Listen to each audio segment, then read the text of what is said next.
And I'm so glad that I now realize where that train of thought went, but goddamn, last night I couldn't tell you where the fuck any of that came from.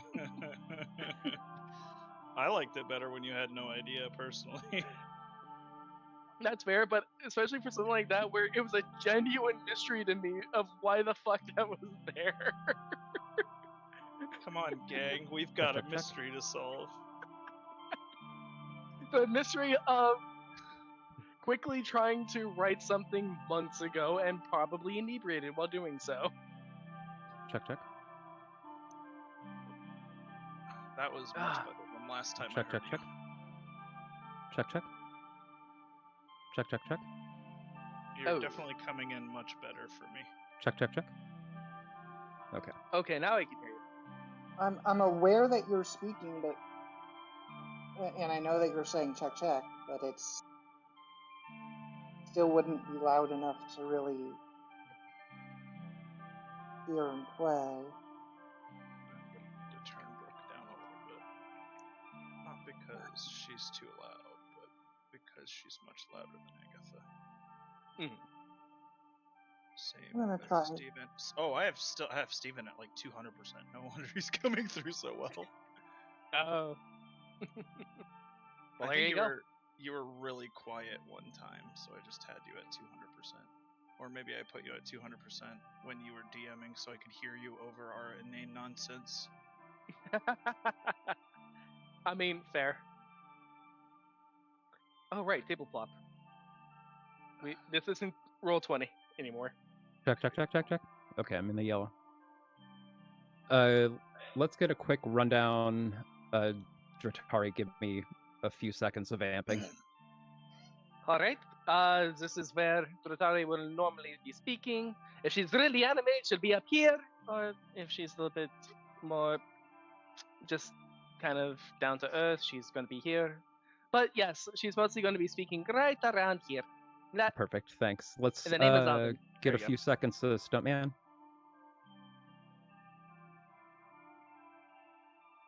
You're muted. You chose the only muted person in the call. Let's go to Jack real quick. Okay. For tonight. Oh, never mind.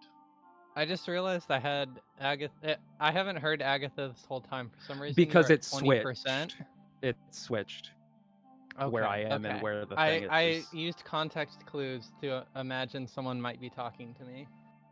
Hi, were you asking for a few seconds levels? of vamping for volume? Well, Stuntman Eddie tends to talk a little something like this when he's in the room. Yeah.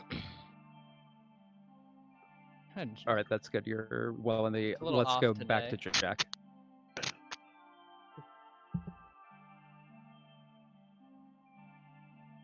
Rick for a few seconds. This is Rick. Hi, hello. I'm recovering from being sick, so I probably won't be very loud. So I'll probably be talking about at this level. When I go to Jack, it'll be a little something like this, probably around the same level, but with a very terrible French accent instead. Perfect. You're well in the yellow. Manu for a few. This is about how loud Manu is gonna speak, I think. But Manu has a secret identity. Manu is also Deadpool. Even though I have the beard of the Red Guardian. Shellpool. Perfect. Your audio sounds really good also, by the way. Jack would love to make you dead. Tegan for a few Possibly seconds. in a pool of your own blood. Hi, this is Tegan, as played by Brooke. I also have been very sick this past week and may also be alternatingly quiet and loud, and I don't know. Well, hearts go out to you. Okay. And everybody else hears me pretty well? Mm-hmm. All right. Switch headphones.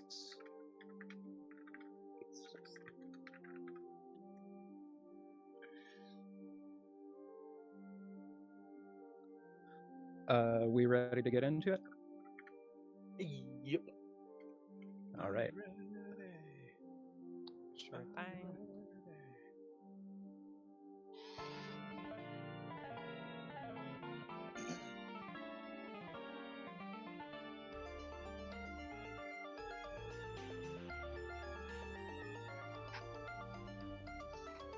I want to make an alt version where there's like a skip intro to shorten it a little bit. I tried hard to make it under 1 minute, but even 1 minute, like Critical Role's intro, I think is 2 minutes long. It's like, that's too much to listen to every time. I liked listening to the second campaign, but the others I always skipped. I liked the funk one, Which one's the funk one? where it was all like retro. They like some of them were Letterman At the very jackets. start It was of like the campaign. same theme song, but it was like bum, bum, Oh, bum, bum, bum, bum, ba-da-da. It like turned the old theme song into like a funk thing. Anyways, just enough time to watch the intro to get distracted talking about other intros. So, previously on, how fucking long ago was the last time we did this? Most of our last session was spent exploring for any undiscovered secrets still left within most of our last session was spent exploring for any undiscovered secrets still left within the Amber Temple. You easily handled a couple minor encounters with some Nothics and a death slot, and I think our last session is when you acquired the control amulet for the Shield Guardian, if it wasn't the session prior. We mostly spent time shopping for options for dark gifts until offers too good to refuse presented themselves, and several deals were struck with vestiges entombed within the Amber Temple. Casimir in particular, sorry, I got some background processes going on that I need to, okay, there we go. Where was that?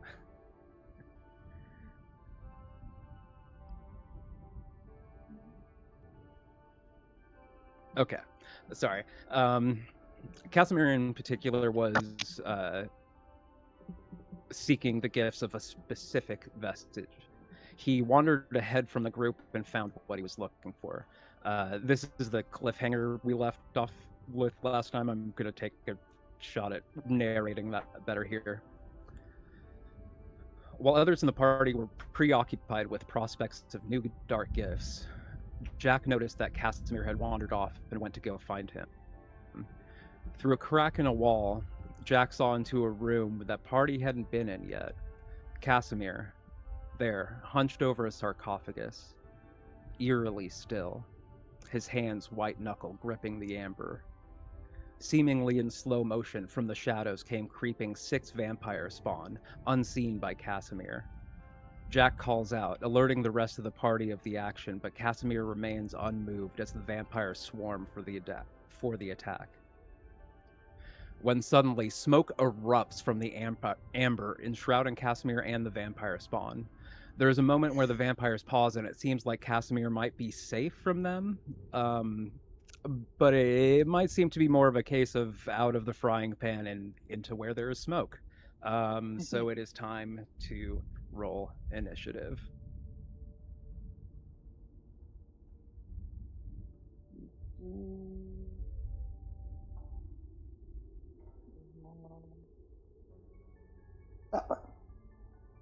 Yay. And this again. Sorry, it's a little bit slow to this to the start, I guess. Slow to update, whatever the phrase is. Same. Quick. It's been Jack a long Flash time. sat on a candlestick because Minimize this window, close that window, have this over to the side. You are in the Amber Temple scene in Tableplop. Oh no, I got that. I meant the fact that her initiative was all 4. I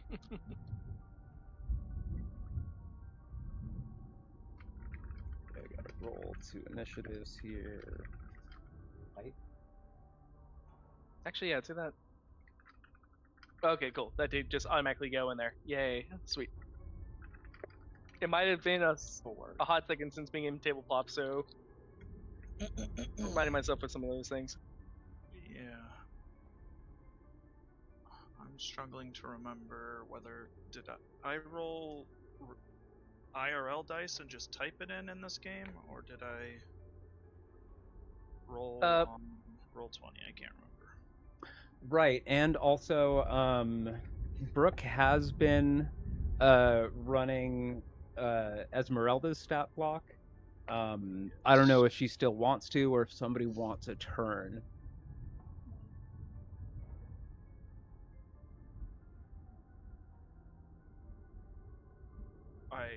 Bueller. Bueller. I think I was running Casimir for that regard as well, but yeah. Right, Don't but mind you are giving it not up. at this moment. But yeah, so the other NPC Yeah. is Esmeralda. I know Brooke's not feeling 100%. I don't know if she still wants to control Esmeralda's character sheet for this episode, or if somebody wants to take. I can do it if you want me to. Yes, please. Brooke, do you want to give it up? I stand by the yes, please, thank you. Okay. Okay. So yeah, let me I think figure was I out doing how Casimir to or, make. or Chops were you? I think maybe we since traded off. yeah, I think that's what Agatha was kind of alluding to, because Casimir kind of ran off to do his own thing. Now he's acting as an NPC versus one of us controlling. Oh, okay. Unless did I misinterpret that? That makes sense to me. Oops, nope, wrong. He's blood drunk. Yeah, exactly. Where is Esmeralda? While I'm figuring this Stuntman out, Eddie's do you just want to regular roll for Esmeralda? Yeah. Okay. I should have you are now in control of her token.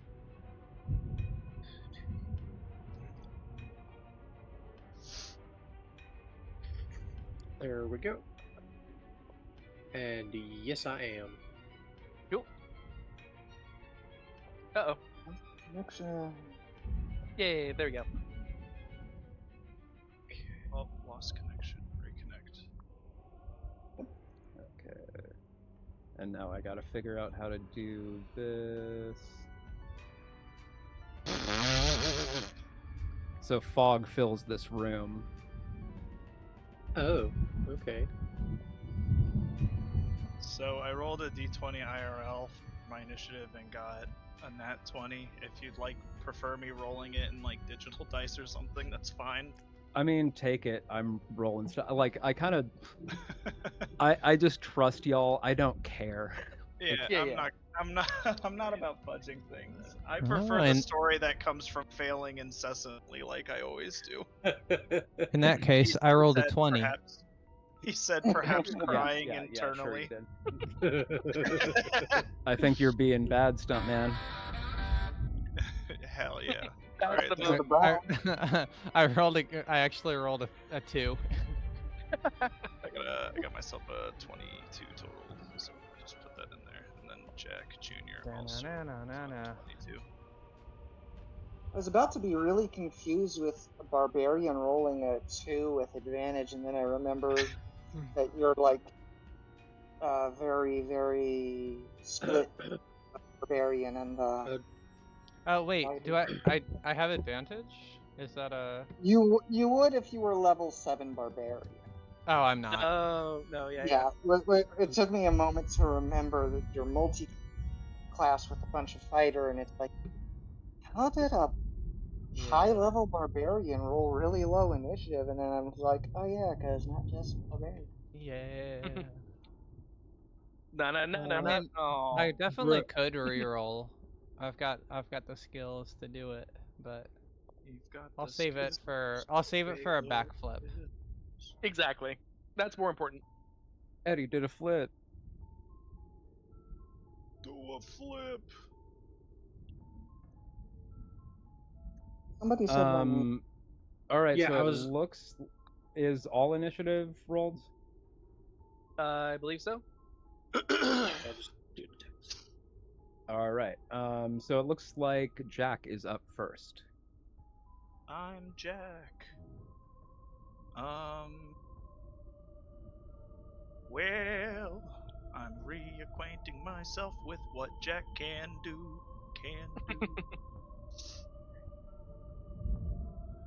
What do I want to do?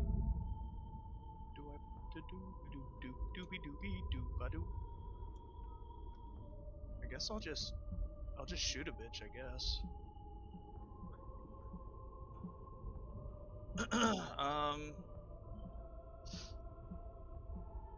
From my vantage point here, it looks like I Is can not probably.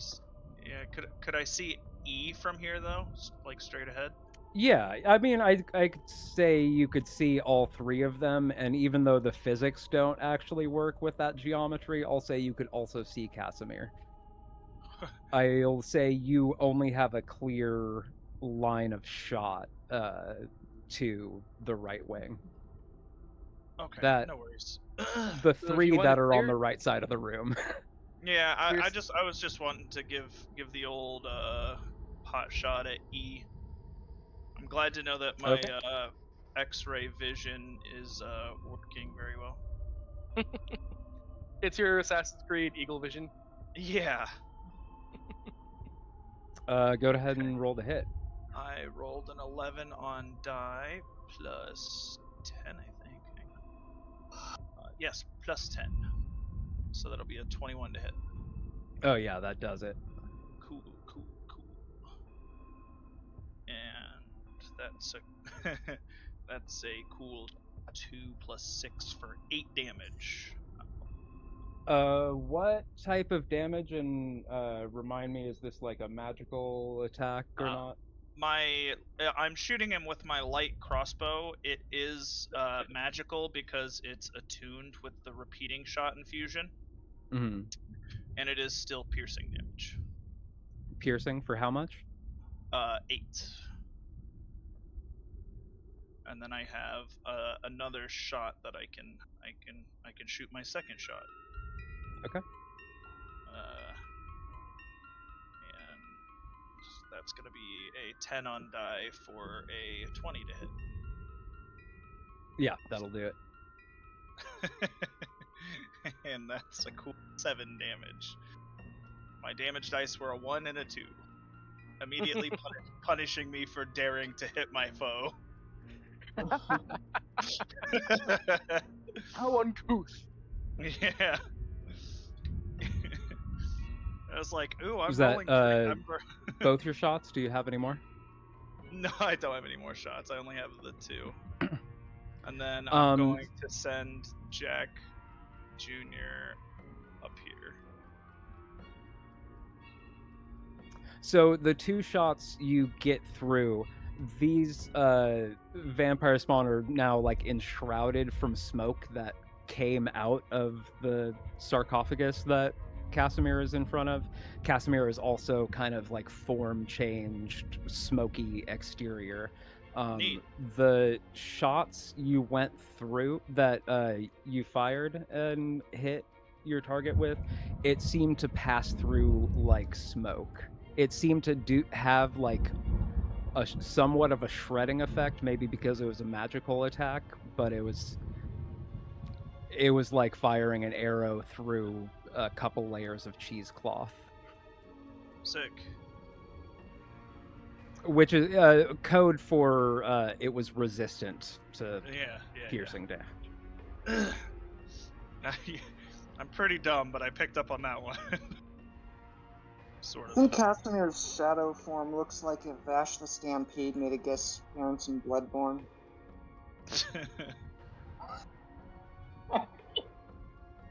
Yeah, honestly, it really does. Yeah! Now that I've zoomed in, yeah, you're right. Hell yeah, I like him even more. Oh yeah, there's like no way for me to show this to you, is there? Oh no, I'm showing it to you now, never mind. Trigun was my gateway drug to anime, so I appreciate this. Yeah! It's Vash's coat and glasses. But then Bloodborne stuff. He's over here yelling love and peace. Good old love and peace soup. Trigun was my second. Cowboy Bebop was my first.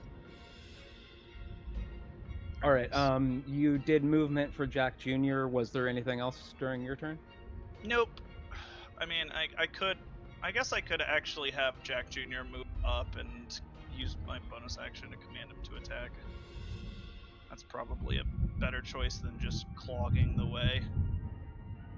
I don't know if I had mentioned this before, but the current infusions that I have active are repeating shot on my crossbow, mind sharpener on my scale mail, and I also have a lantern of revealing. I don't know what that last one is. The lantern of revealing, it's a lantern. Shocker, I know, a hooded lantern specifically. It sheds bright light in a 30-foot radius, dim light for an additional 30 feet. Invisible creatures and objects are visible as long as they are in the lantern's bright light. Okay. Yep. So it's just a way for me to get around invisibility, because that was really annoying last time it was used. Yep. And then I will roll for Jack Jr. You can't make this shit up. All right. My first attack roll was an 11. My second attack roll was a 10. Can you guess what my third attack roll is? A 9. 12. A 9. That's correct. A 9. So that's a total of 18. For the lowest one is 18. Yeah. Jack Jr.'s roll is an 18 total. He has a +9. Yeah, that still hits. Cool. This is going to be 10 force damage.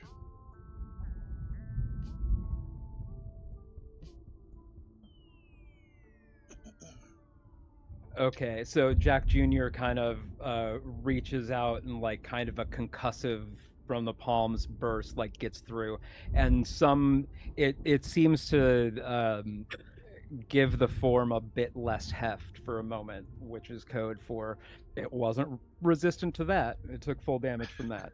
Nice. And a glazed look comes over Jack's face as Jack Jr. attacks, because he sure can't put concussive force out from his palms. You're breaking Jack's immersion. Alright, that's my turn. Alright, Esmeralda would be next, helmed by Steven. Yep. Let's see.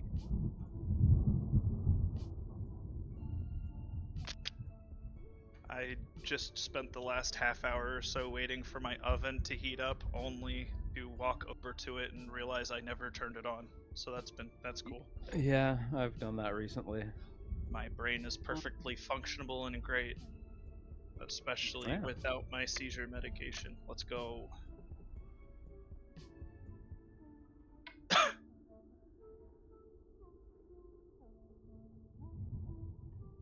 Okay.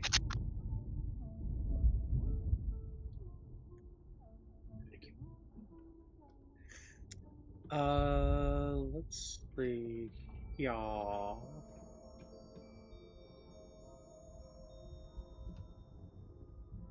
Esmeralda is going to attack. Yeah, okay, she gets to attack 3 times, so she's gonna go for the S. Okay. Let's see, so 2 with the rapier. I got a 17, an 18, and a 23 to hit. Hit. Awesome. Yeah, that's big. God damn, that's great. Oh my god. Oh, I gotta take a screenshot of that. I rolled max damage on every attack. Oh my god. So she's so much better than Manu. That's 35 damage total, and it's all magical. Manu, you've been replaced. Get out of our slashing. Magic slashing damage. Piercing for the rapier, slashing for the hand axe. Okay, both magic, but piercing and slashing, and the total was 35. Yeah.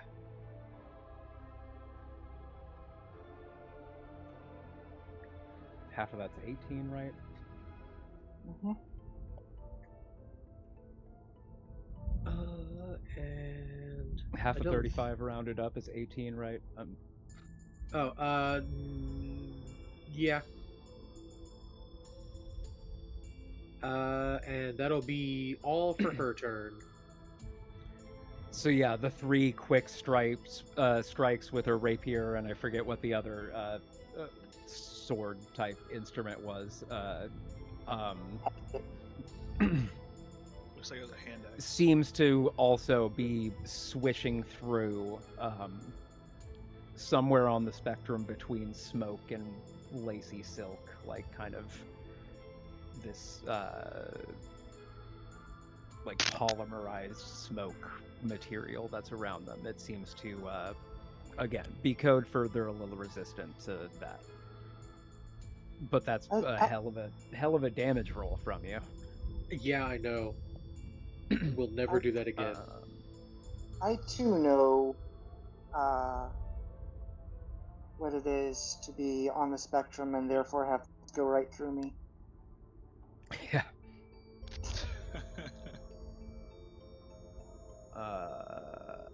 So yeah, that's Esmeralda's turn. Yep, that's all for her. A few slashes seem to be marginally effective, whittling these things down. Next up would be these 3 vampires on the right.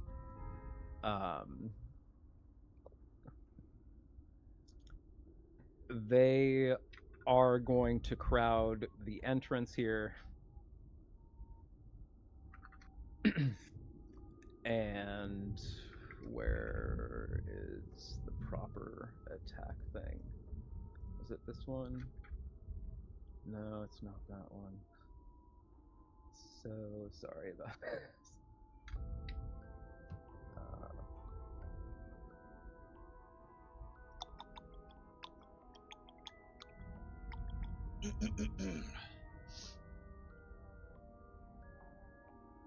Time to brutally murder Casimir.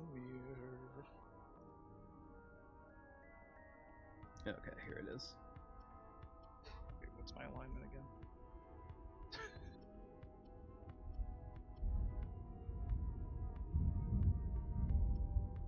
Oh, wow. Okay, so that's gonna be 6 claw attacks. I don't know why this isn't giving me the... That's fucking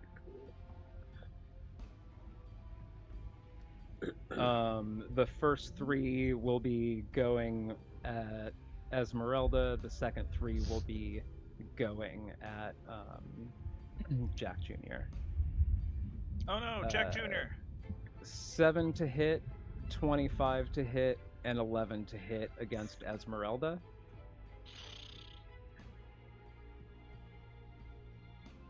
Oh, sorry. What were those numbers? Probably a miss hit and a miss, but it's 7, 25, and 11. 25 definitely hits. The 25 is 8 slashing damage. Okay. Rick. What? Yes. Oh, Are right. I can have Jack Jr. use his reaction to give disadvantage. I'm sorry. Okay, so the one that hit, I'll just re-roll that one. I forgot what this could. 18 to hit. That still hits. Okay, so that's still 8 slashing damage. Thank you, Brooke. I forgot my abilities. It's been a while since I've played this character. Okay, so the next 3 are coming at Jack Jr. 25, 14, 17. The the 25 and the 17 will hit. The 25 is 6 slashing damage. The 17 is also 6 slashing damage for a total of 12. Okay. Ouch.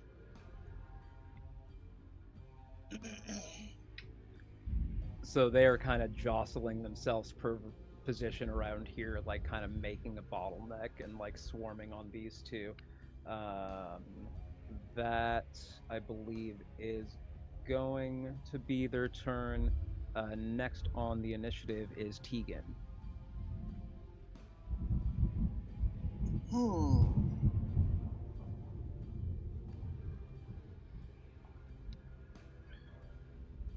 I look.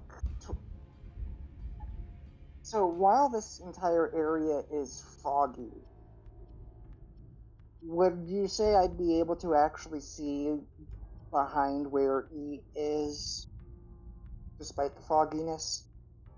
I mean, you got like true sight and a bunch of stuff now, don't you? Oh yeah. That's a great point, actually. Yeah. And it's more like the fog filled to obscure the room, and as kind of like the smoke settled, what fog was left seemed to have coalesced around the 7 figures in here.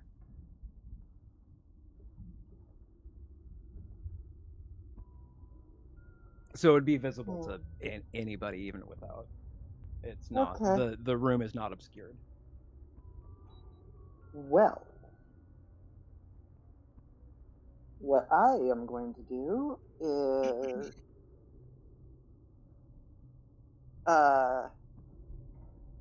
grab Miss Talent and say, "Come with me if you want to kill," and dimension door us in the opposite side of the room,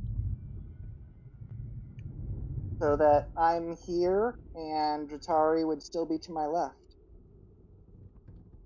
Yeah, tight. And then I will Bardic Inspiration the wielder of the Sun Sword against these vampire-looking things. Because that seems like a good fucking combo to me. I concur. +1. Nope.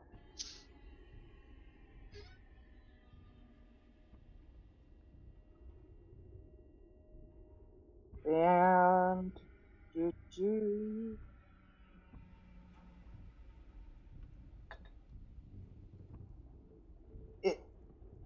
it looks kind of like the stairway is starts here and cycles up. Yeah, like this. Hold on. This would be, or no, this would be the bottom of the stairs, which go up, and about here is high enough in the stairs that it's the second level, and then at that point, you would be looking at this room from this perspective instead. Right, where we were talking to Exantha. So you have been in this room, but you hadn't gone downstairs yet. But before we went downstairs. So yeah, bottom of the steps is here. It looks like. I'm not going to move then, because I wouldn't be able to get far enough away. And part of the idea of positioning Dratari where I did after the BD was to have a tank between they and I. So I end my turn. All right. After Tegan warps y'all into the room, getting ready for the action, Manu is up next. Okay. Oh boy. Sorry, I missed. Did we all get warped, or just Dratari and Tegan? I think just Dratari and Tegan. Okay. Yeah, that's correct. What I thought. I just want to make sure. Trust me, if I had something like Arcane Gate or something, I would have brought some. Or at the very least, you. I don't want to. I don't want to like clog the way, so I'm just gonna come up here And I wonder if I can reach some of them others. No, they're just too far away. So from here, since I can see these three, I am going to cast Destructive Wave. So those three vampires need to make a Constitution save. Oh, that's nice. So do I. I'm so glad I get to use Constitution it. saves coming up in a second. Well, any amazing AoE that is friendly fire selective. Well, it was either that or I try to push them out of the doorway with Thunder Wave.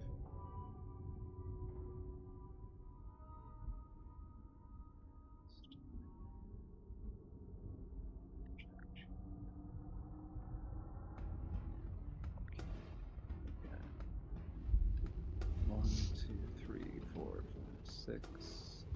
And all your characters are above that. Okay. So you need 3. Sorry for the distraction. You need 3 saves. Yep. Constitution. What type? Con saves? Yep. Where are my saves?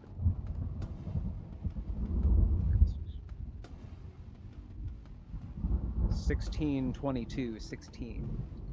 The 22 passes. The other 2 fail. Let me see the damage here. D6. D6.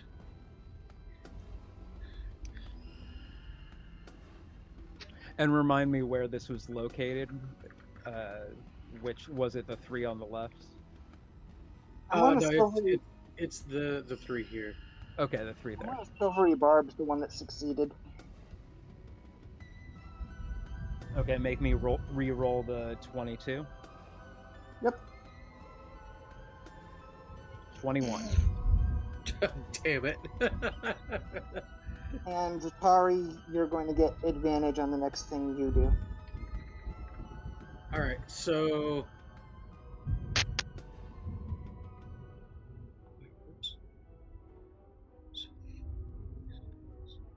Oh, that's kind of... that's not as good as I thought it was going to be. So... 16 thunder damage and 14 radiant damage.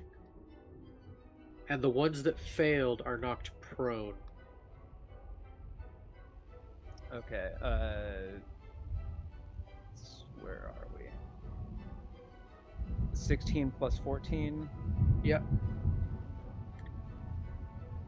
10, what's that, 20 or 30? Yeah. Right. 30. Remove.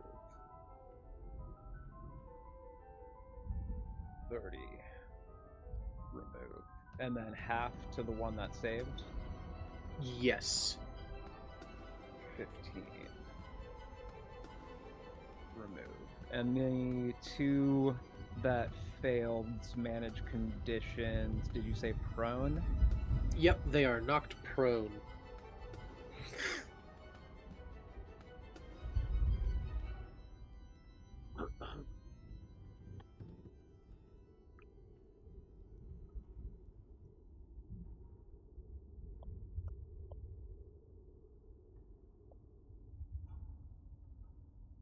All right, and my attention span has been trash. What spell was that? Was that Shatter? Was that Thunder? That was Destructive Wave. Destructive Wave. Describe what that looks like, and how did you avoid hitting your 2 friends? I don't know if Jack Jr.'s are friends, but, you know. Oh, yeah, Jack Jr. No, I'm kidding. It says that I strike the ground, creating a burst of divine energy that ripples out. So, Yeah. So I hold my trident up in the air and stick the tines into the ground. And if you've ever seen that movie Noah, there was like a flashback scene where a dude just kind of throws a sword on the ground and it creates a wave of fire. It's just like that, just whoosh, and gets all of them, but just kind of goes around all of my friends. I'm thinking of a visual effect out of I don't remember the name of the director that did all those like Journeys to the West and Shaolin Soccer and Kung Fu Hustle, the kind of the weird air effects going out. I'm imagining that looking really cool. Manu slamming into the stone floor, crackling it like a real like superhero comic move, and just knocking two of these pillars of smoke, basically somehow making them fall prone for a second, and yeah, kind of whooshing some of the smoke away from their form. Nicely done. Do you have anything else with your turn? Which was the other one that fell prone? Because I can only really see that one. Sorry, it's behind. Okay. Okay, just making sure. So, I will take an attack of opportunity for this, but I'm gonna back out here so that Eddie can hopefully get through. Well, is it two individual paths, or is it just a map artifact? Because I could probably go this way if you don't want to take that attack. Yeah, I mean, if I can stay actually, in this little... they're prone, so couldn't I like just step over? I could just step over them, right? I don't know how if that works. I might make you take like an athletics or something. I'll happily take an athletics. No, acrobatics if that's scarier for you, maybe, but.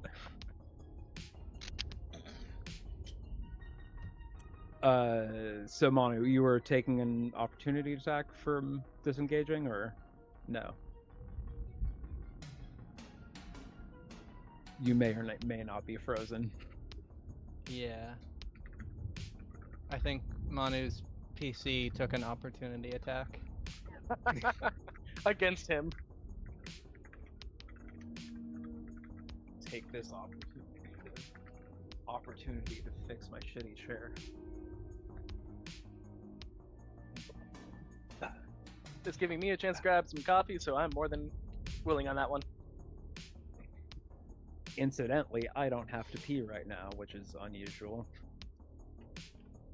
Imagine. Oh wow, Shaolin Soccer is like on. My brand is kind of having to pee 3 times an hour is kind of just what my brand is. Brooke was saying something about Shaolin Soccer.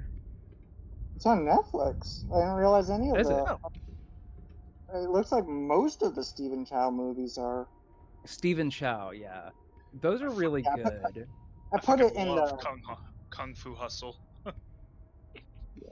Was he also the one behind Kung Pao Enter the Fist? No, that was the person who did the Thumb Wars and Thumbtanic and those movies. Right. I always get his last name mixed up. It's like Steve Odenkirk, and I always mess up Bob Oden. It's not the same last name as the other dude from Mr. Show, but like it's Steve, a last name that sounds like, so I get their last names mixed up. It's like Odenkirk and a different pronunciation that's almost the same.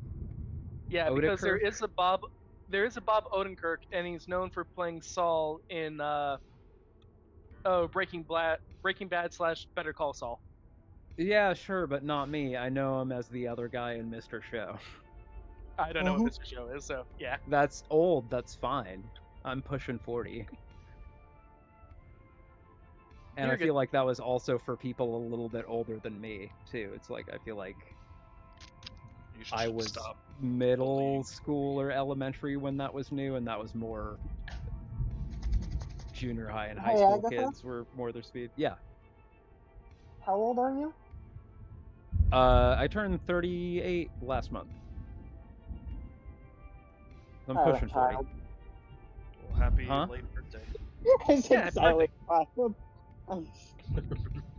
Granted, Hey, you're back. I'm only about 6 months older than you, but still.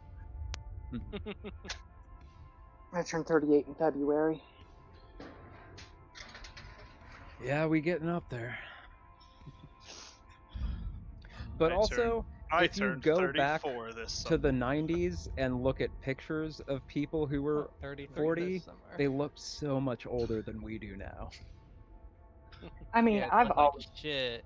been really freaking young, so I can't. I mean, 'cause we're all they fucking weren't youthful eating- and beautiful and they weren't radiant eating and the soy stunning and burgers. flawless, so... They're eating the Soylent Green. They had those fresh You, cows that Steven, make you I old as think I hell. was asking if you had anything left in your turn, and you froze. Yeah, my internet went out for a second there, but that was all for my turn. Oh, okay. After Manu would be the other string of vestiges who are going to swarm around Casimir.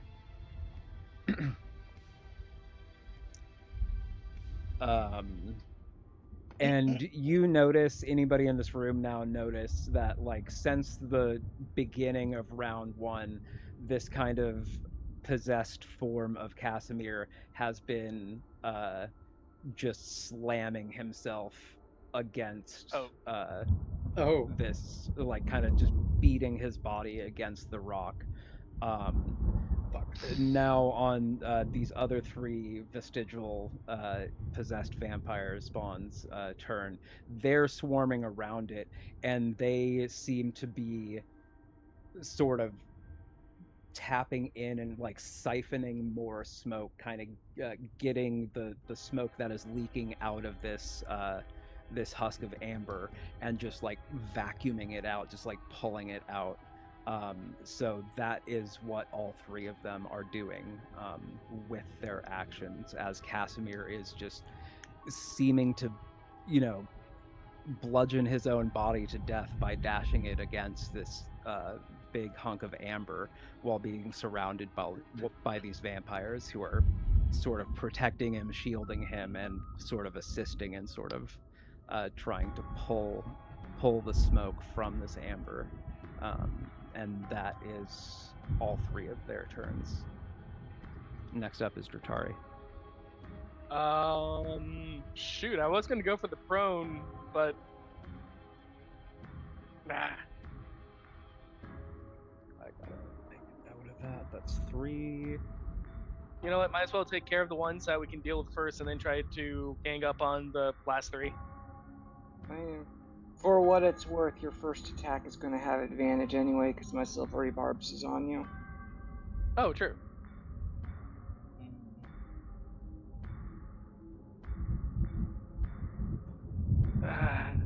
Yeah, no. The better plan is just still.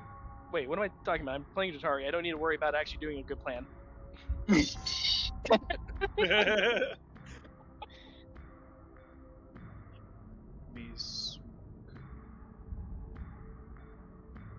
Yeah, fuck it. By the way, how does Eve look? Yeah, no, I just got hit with it as well. Keeps happening. I don't think very bad. Actually, E looks more wispy and yeah, thinner than the other ones. Tegan doesn't have protection from good and evil, does she? I know Ez does. Esmeralda does? I do not. I do not. Steven, you should probably cast protection from good and evil on Casimir. That's if possession, if I remember correctly. If I've got that prepared. Yeah, it's been a while since a long rest, and y'all, I don't think, have a lot of your... I mean, you didn't get fucked up in other encounters, so I'm sure your hit points are fine, but you definitely don't have all your spell slots and stuff. No. You know what? I have very few spell slots remaining. I mean, I Eddie do have protection against good and evil. Okay. I haven't actually used a lot. So at some point in time, we did rest. I don't think we've really gotten into any fights at all since our last long I think rest. mostly why I'm saying that is because Manu hasn't given Exothanter that last hit of that good stuff, but it's because I could only do that once. Before he could do that, yeah. You know, I'm missing. Oh yeah, Wait, and I did get hit at some point. Yeah, have we been in a fight since long resting? We have. Oh, we've yeah, but 42. y'all didn't get hurt. Okay, you were okay. mostly fighting rats, kind of scary. Yeah, well, I only have one rage left, according to the last time I touched my sheet. Since we long rested, we kind of sort of had an encounter. Or okay, after we made the Arcanoloth run, we took a short rest there. But then when we started exploring around, when we found the diorama of the Castle Ravenloft and found the Sun Sword within it, that was when we last long rested. So the only true encounter we've had since then has been the Invisible Strahd. And the Nothics. And Nothics. Yeah, but... Okay. I don't think they did any damage to you. I think you wiped them out before they either got a turn or before they had a turn where anybody rolled high enough to hit. We definitely fucked them up. Yeah, the Nothics, we fucked them up, but either I know I basically burned a lot of excess resources that went just completely wasted because I very overestimated them. And also, somewhere between the Strahd and the Nothics, I also did take a 12 damage hit. I remember against the Nothics, I ended up like hasting Eddie just before the fight, and then burning I used my 5th level spell slot to do a 5th level lightning bolt against them, and that just instantly them, and I was like, well, I guess that this seems on brand, though. It seems very much in character, sort of squeamish around like creepy crawly bugs and stuff. Open a cabinet and it has like just a handful of cockroaches scuttering around in there, and you unload 3 cans of Raid just as a knee-jerk reaction. I feel like this seems like a character move for sure. Yeah, and speaking of not misreading Tegan at all. Yeah. It's like they're more icky than they were threatening, hard to deal with. Yeah, threatening. And speaking of character less words then. to say what I was trying to say. Yeah, as soon as you mentioned the protection against good and evil, that's exactly what she's going to do. I know that we had other plans, but immediately when she sees her friend like being possessed and dashing himself against the rocks, she immediately pops open one of the holy waters and starts basically doing a quick chant, and the water comes out than you'd actually expect as it encircles Casimir, trying to deal with whatever spirit's trying to like envelop him. We can just pretend I asked that question in character, since it feels on brand.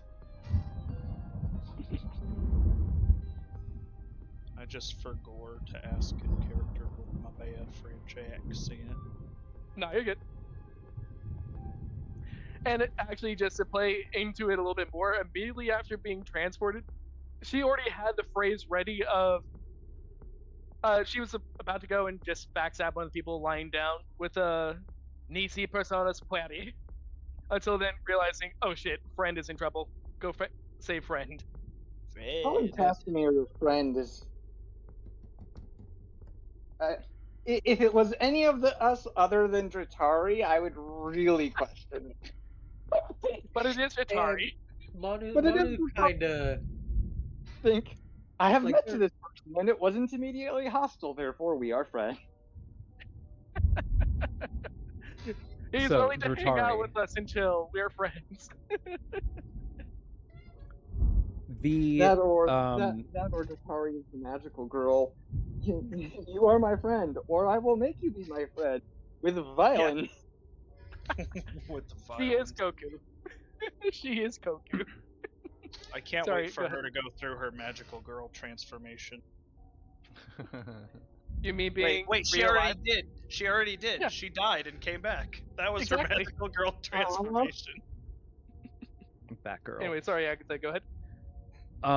The holy water you use in this spell, you're expecting it to sort of wash over Casimir and just grant him with the protection. It seems to. This is absolutely not what smoke do, but it seems to be like a hydrophobic. It seems to repel your attempt to cast this spell on him. Damn. Well, I guess I'm not concentrating on it at least, so that's one good thing. That's a hell of a possession if it's ignoring protection from good and evil. Yeah, right? Mhm. Not necessarily, It's a vestige.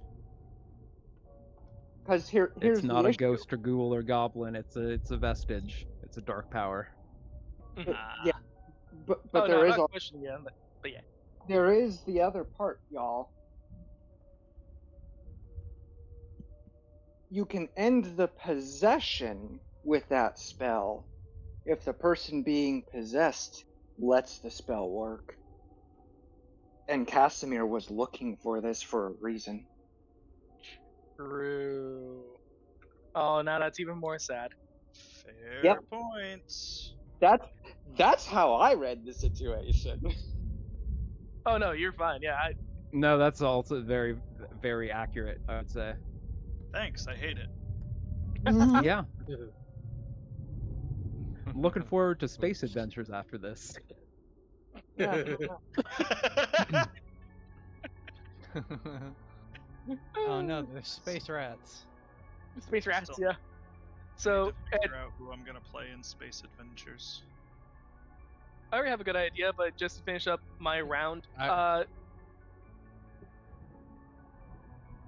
she will finish off by trying to do the shove, the shield shove against A then, just to try to give Shadow Man a little bit more room, just in case for something to happen. Are you saying A, like, with a Canadian accent to the one you're next Yes. to? Yeah, A. Oh yes, I'm going to be shoving the one to my left, eh? Also, I do want to just take a quick moment that either everyone is too nice to have said anything or nobody noticed. Oh, you mean the gay sex? We absolutely. Yeah, noticed. I'm talking about the gay yeah. sex. Yeah, Immediately. that Yeah. just no, needed. we That just noticed it. needed to be acknowledged. We talked about it in the I Discord appreciate chat. I appreciate your oh, I was not present for that, so I appreciate Yeah. your restraint from making jokes about that every single turn. But it's Oh, been no, yeah. almost the whole round. I was like, nobody said anything once. I mean, Rick- we broached the Rick topic and noticed it, and then moved on. Yeah, Rick immediately called out the sex part, and then I- I was like, it's gay sex. And then Rick was like, oh, my dumb brain didn't catch up to that fast. Yeah. It's No, yeah, like you're a good. word search. The first two words is what you'll expect for the next year. Gay sex, nothing but gay sex. Get it? Nothing but. Anyway. So it was Dratari took the yes, I get it. Dratari took the moving on. Let's go to the next. Dratari took that action. Do you have any bonus action or movement you want to do on your turn? Oh, that's what I said. I then use my bonus action to shield shove A to the left. All right. How does that work? Shield shove? That's been one of her things that she's had for a while. For Yeah, a shield master. I know. Don't call me out like that. it's I an just oppo- need a reminder. It's an opposed worries. athletics check. Yeah. Sorry. Well, Shield okay, master you said shove. it's from your shield master, Yeah. Yeah. You can do it and as a you have bonus to action. attack first. Oh yeah, you You cast your use that spell. bonus You, action you to didn't attack. attack. Yeah. You need an action to do it. No. Yeah. Okay, yeah. No, she's You right. use If your you bonus take action the to attack perform- action on your turn, you can use Yeah. a bonus action to. Never mind. Sorry. I'm not used to Jatari casting spells, so my brain was like, I was obviously like, yeah, of course she can bonus action shove. Yeah. Okay, never mind. Yeah, I don't really have any other bonus actions, so that's my only bonus action I ever use. I mean, paladin, Yeah, exactly. paladin things. Paladin smite, but yeah, I try to use I try to be a good person. Oh well, That was, yeah, I well, guess. that was your first problem. Yeah, being the But instead you were bad. Yeah. Which is a good segue because it is Stuntman Eddie's turn next. Well, That does well. conclude yours. Go ahead. Okay. Look at all these Stuntman Eddie. idiots. He's gonna wade it. He's gonna wade into them like Anakin killing the younglings. Yep. Alright, I'll go like here. I kind of I'd like to use a free action to just kind of, as I'm stepping over S, just kind of kick him in the head just a little. Not an unarmed strike, just a little flourish. Yeah, it would be yeah. unplugged. I'll say. Oh, sorry. Wait, you make that wanted me to do a check to see if I could cross them. Let me. Roll Yeah, make that. like a acrobatics check for that. Okay. Oh, no athletics. Yeah, that's probably fair. It's more about not Yeah, it's falling more of over a gymnast than. thing and not a Yeah, sprinting yeah. thing. I'm trying to use my massive athletics score. I also call for rolls wrong all the time. I feel like at the end of our last episode, I made Jack do an investigation check to see what he could see in the next room. It's like, that's a perception check. Investigation doesn't make sense there. I mean, I was fine with it because my investigation is so much higher than my perception. I'm sure it was, but I feel like the I did think it was implication strange, that you though. did an investigation check was that you went into the room and rummaged around and Yeah, not yeah. you had good peepers to kind of just observe what was going on in there. It doesn't matter. That was part of the cliffhanger, and I'm interrupting Eddie's turn. What are we doing? That's okay.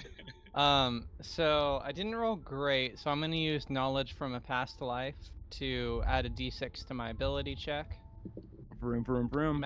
Okay, nice. So that's a +6 that's a 6 + 6 + 5 for acrobatics. So what, 17 to step, 17 to walk. Tight. Also, 6 Alright. + 6 + 5 to for all that. That was so close to being thematic. Mm-hmm. That's because I'm one step from hell. Yes. The one off represents how I'm the one. I only drive in first gear because I'm number one. That sounds terrible.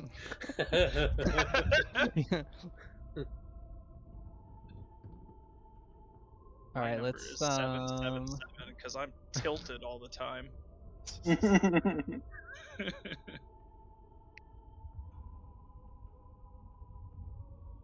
You know, it's been a while. Let me refresh myself on the few. Okay, it's a barbarian. I'm refreshed. I will attack.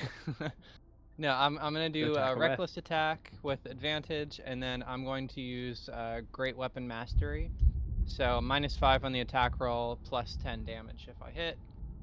Sure, but did we skip narrating the part where you kind of did like a skip to my loo and kind of paused and did a like standstill front flip, and as you landed back on your feet, yeah, that's you a kind good of had call. pretzel legs landing, and your heels kind of smashed right into the forehead and nose of this one that was prone. Not giving any mechanical damage, but really satisfying that you kind of just like heel smacked with Yes, like a definitely. flawless, still standing front flip over a face, and then perfectly executed to just kind of scooch into the forehead and boop it pretty good. Yeah, So the heels of I your sneaks are getting scuffed by vampire spawn, and now you're doing some reckless attacks. That's I Eddie didn't style. mention it because I thought it was implied. I don't do a very good job at narrating how cool your shit is. I'm trying to do better at that. Yeah. I appreciate it. I feel like a lot of longer combats can be like, okay, you do this. All right, how much is that? All right, it does this. Yeah, All yeah. right, is that the rest of your turn? All right, okay, next person's turn. I'm trying to be better about not being that dry, you know what? but also not slowing things down the way I am doing now. I appreciate it, and I'll continue it. Eddie flourishes his cape, gives a quick what is that Lucifer painting glare over the edge of his robe, and then produces the sword, the gay sword. And I will be doing a with advantage regular attacking. Oh, not regular. Great weapon attacking. So that is a 13 minus 5 plus 13. So what, 19 to hit? I'm pretty sure that hits. Hold on, let me get the thing. Yeah, 19 hits. Against which? I'm sorry, A? Or Y or S? Against Y. Okay. Why though? But yes, whatever number you said is above whatever number is the AC here. I think it was 19. Yeah, that's above the number I'm looking at. Nice. Love it. And then I'm going to, since I hit with my I did hit with the weapon attack, I'm going to make that a trip attack using one of my superiority dice. So I'll be adding a d8 to the damage, and before that, Y needs to make a strength saving throw. The DC is 23. 19. Damn. Okay. Wow. Strong ass vampire. That is in the chat. God damn. Oh damn. Yeah. Natural 20. Shit. Is that what it was? I feel like I hit them right in the Yeah. femur, and the bone was just strong as hell. Okay. Oh well. Nothing I can do about that. Damage time. Let's see. So 2d6 plus 19. Or I guess more like 19 plus 2d6. Oh, and a d. Wait, is the d8?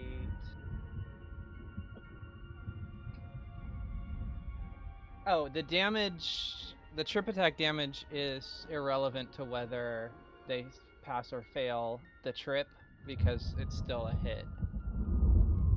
Okay. Yeah, it's an and. Okay, so there's a d8 in there too.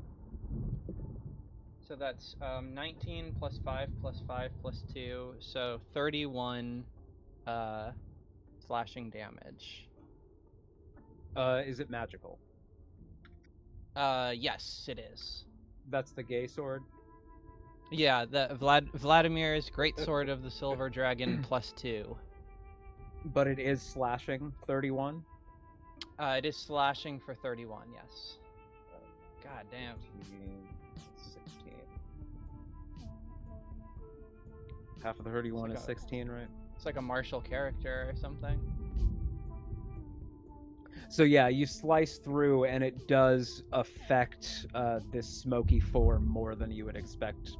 Just a blade to affect smoke, but it does seem to kind of phase through. Hint, resistant to slashing.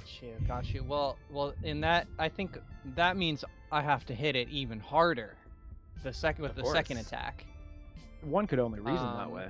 Yeah, we're gonna just run that exact thing back. I don't think there's anything else I can do.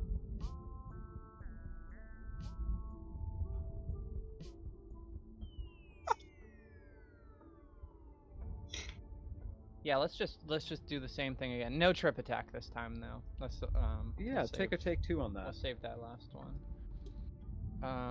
So 13 or 4. Okay, we'll do 14. What is that? Dirty 20 to hit. So yep. Damage is 2d6.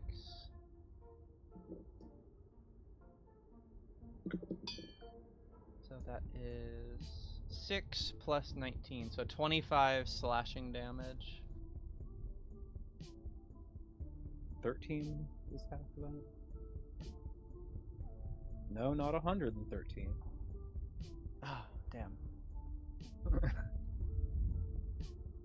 All right, yeah, another slash through with the sword from Argynvostold, and another good clean slice, but the smoke does recoalesce after that. Oh, I forgot to rage. Well, I guess but I have to have raged to. No, I don't have to have raged to reckless attack. Okay, I guess I just didn't rage. I'll do it next turn. God damn it. It happens. I mean, I'll probably get hit in the meantime, but I only have 1 rage left, so I don't really want to risk losing it. So yeah, I'll pass my turn, unfortunately. All right. Damn. The smoke got hands. Oh, you don't even really know yet. Where are my notes? Don't say that. Okay. There's tons of things that Man Eddie doesn't know. You know what? That kind of makes me want to rage. Makes you a little angry. Casimir's turn. He Could I take that back real quick? And I think I will rage because the chance of me getting hit is really, really high, and I don't think I need to worry about that. Yeah, sure. Okay, I'm just gonna rage. I forgot the reason I didn't get hit before is because I was in a different room, which is it's a natural defense called being not there. Yeah. Yeah, you just went in a room full of no baddies to a room just chock full of baddies. Okay, but so we'll still say that was at the end of the turn, so no need to add damage or anything. That's the end of the turn, and I'm raging now. So, you start slashing away at the vampire spawn that is in between you and Casimir. It goes to Casimir's turn, and he is just slamming himself against this rock, and you see visibly, he's doing real harm to his body, breaking his body upon the rocks. And as he is doing so, the amber seems to be crackling and becoming more multifaceted, creating more crevices for smoke to escape even faster. And there is a huge rumbling kind of in the whole room, seems to almost vibrate with an energy. And another plume of smoke absolutely erupts from this amber sarcophagus here in front of Casimir. I need all of you to make a DC 12 con save. Does that include me, who's way the fuck out here? I'll say no to you, and also no to Alright. Manu. Okay. Oh, Does okay. it happen to be against poison or magical sleep? Neither. Okay. Okay. And cons, yeah, con save. I will make a save for Jack Jr. though. Just as a note, he is immune to charmed, exhaustion, and poisoned conditions. Okay. I got an 11 on die. What was it? A deck save? It was only a 12. It was a con save. Con save? Okay, that's a 17 then. Con save 12. Oh man, I got a 12. And actually, yeah, for you, Eddie, it's gonna be higher because you're within my aura of protection, which would have been +4 to all bonus saving throws. +4? Which is +4. Oh, sweet, 16. For Esmeralda. Shit.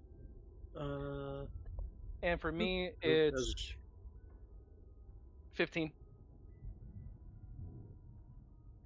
Did everybody make above a 12? That's a low DC. Yep. No, Esmeralda failed. Oh no. Okay, Esmeralda is taking 14 psychic damage. The rest of you are taking 7. Wait a minute. 14. As a concussive blast of black smoke erupts out of not only this sarcophagus, but the other two in the room too, just upping the amount, and kind of smoke obscures things for a bit, and when it kind of settles and you have more clear visuals to kind of the situation now. That's what's going on. Damn. This is what's going on. Damn that it, that right there. That's what's going on. Damn these so 420 the monsters. the vampire spawns have like quadrupled in size basically, and their form is just a pillar of mist. The ones that were prone, what is prone when you are a pillar of mist? I think Tegan with her true sight could see that there is a core, there is a center of mass that is these vampire spawns at the very center of these, but these are just kind of a less ephemeral smoke. And it's huge and scary, and I wish I was better at narrating to kind of display that in, like, author voice, but it's big, it's not good. This isn't good, and a lot of you are inside. A lot of you are inside of space with it. I think I fucked up, and I was trying to make sure all of you would be above them, but some of you are not. Manu is the only one. Looks like is below. Where's Manu? And by the way, was Esmeralda even below with a +4 of health? Because it seems like she's within that 10 feet. What did she roll? I rolled an 11 with Esmeralda.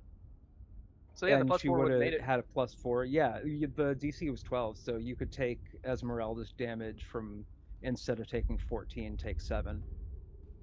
Okay. So the only one who took full was my weak ass. I'm sorry. I can't even try to make that 10 feet between us.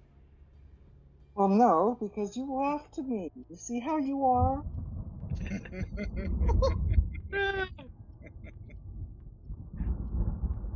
Okay, I have to pee while Jack considers what to do at the top of round 2. I'll be back in like 15 seconds. Okay. Jack has decided to panic in French. General panicking in French. The overwhelming urge to surrender inexplicably rises. Ah, shit. We got the French. We got the French army, not the French citizenry. Right you are, Harry. 10 points to Gryffindor. No.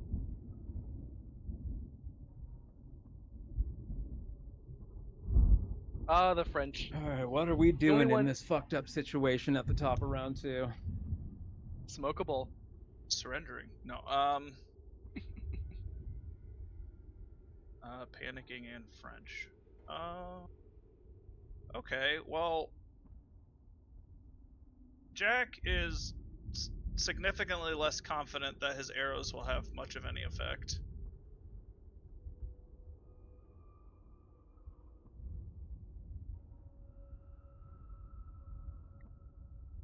So instead,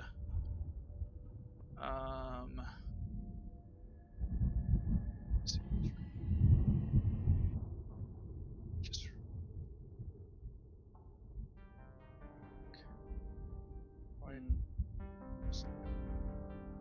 can I see Dratari from here?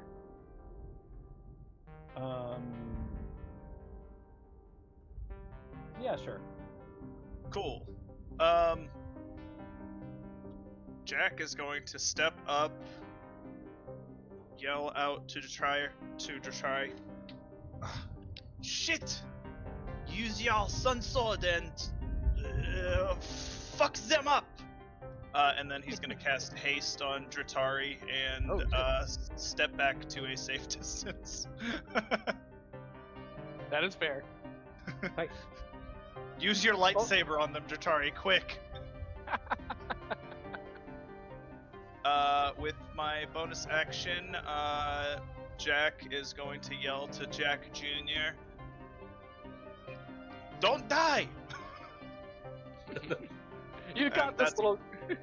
Yeah, don't die. And that's going to be his command for Jack Jr. to repair himself, which he can do 3 times per day, and really needs since he's at 18 out of 52 hit points. Oh, actually, less than 18 because I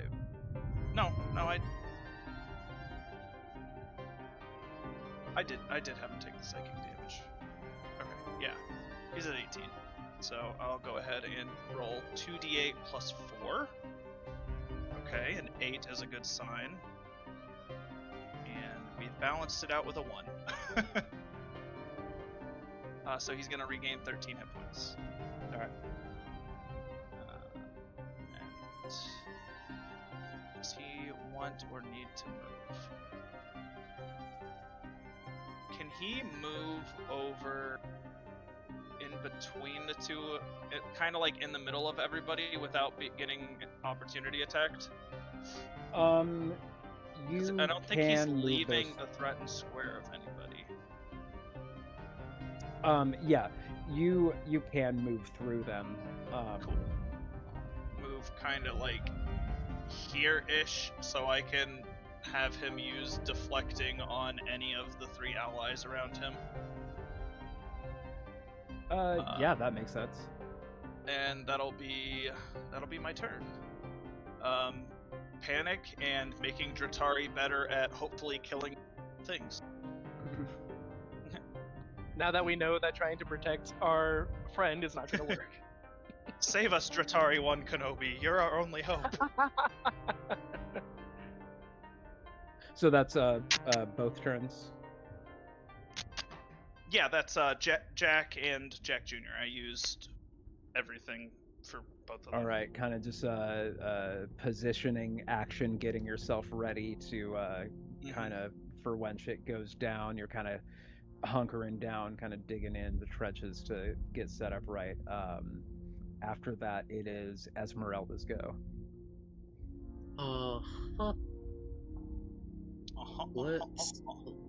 Let's see, because I don't fucking know. Oh boy!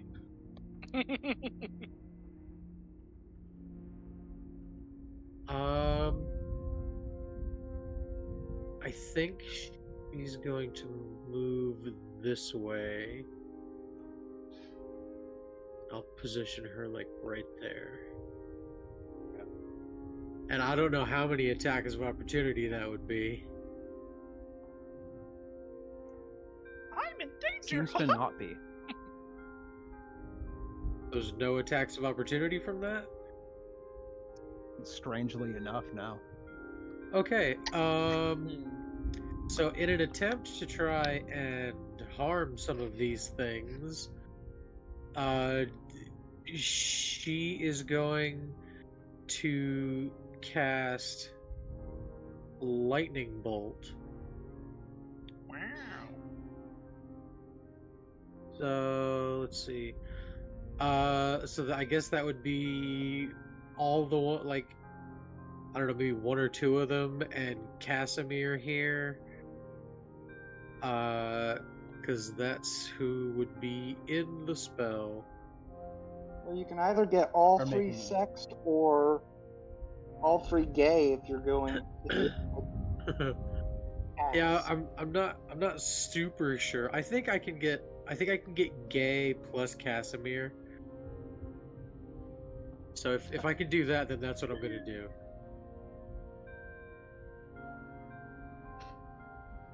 And will that? Oh, okay, cool. I mean, the grids. Are you trying to also harm Casimir? Oh yeah, because Okay. that's not good stuff. That's gotta go away. Oh. And if he's gonna kill himself anyway, then he might as well die. So anyone that's inside the spell needs to make a dexterity saving throw. Is that including me and Eddie or no? No, that wouldn't be you two. You'd be just out of range, Perfect. just out of the path.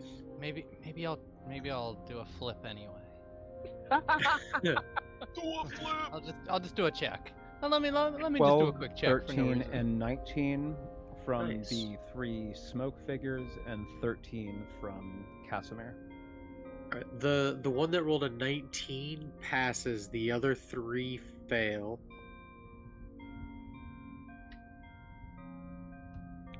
What that happens still to the feels- fail? God, that's kind of low. I'm rolling shit for damage. Oh no. It's 20 lightning damage and half for the one that passed. I could have done better. It could have been better. Yeah, that could have been like 30. Oh. Average damage on a lightning bolt's 28. Yeah. That's rolled real low. on that. Yeah, I got 3 ones. No. Oh, that sucks. 2 2s and a 3. Yeah, that was kind of bad. It's like we said when we were playing. Either Yeah, right. should have rolled only 6 die. Yeah. And then you move it by And the one who succeeded 10 points. Yeah. Lightning? Yeah. Not 110. I mean, No, you don't mean shit.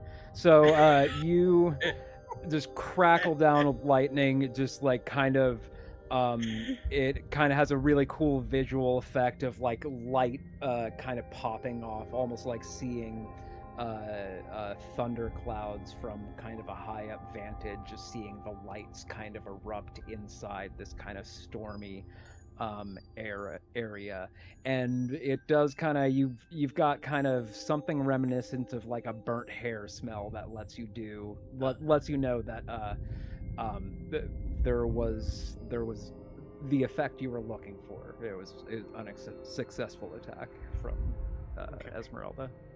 and that is all for Esmeralda. All right. And it's the first wing of the vestiges. They are smoke and can squeeze through kind of whatever, and are kind of moving in this direction. I'm being really loosey-goosey with these. Have 60 feet, so they're kind of coming out here and kind of blocking off Jack from the party and also from further escape. So Well, thank you. now, since it's round 2, Did they provoke any attacks of opportunity when they did that? they absolutely do not provoke attacks of opportunity. You try to reach out to smoke, and it's just, it's Interesting. trying to just like bat away somebody who's a heavy vapor and wants to rip cotton in your clouds. You can't. Whatever. But I'm Whatever I still did to piss provoked. them off, whatever I did to piss them off, I apologize. They'll leave me There are alone now, going right? to be In French.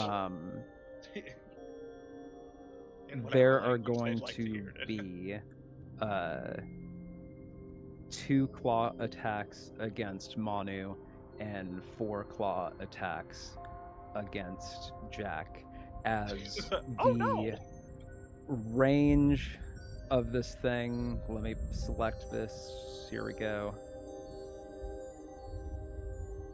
I'm in danger. Kind of jutting out, kind of these things are almost have a like tornado like form now, way farther than melee range, 20 feet from center of mass. They have Jesus these tendrily Christ. arms that are kind of swirling around with claws. Yeah, their threat radius is that big.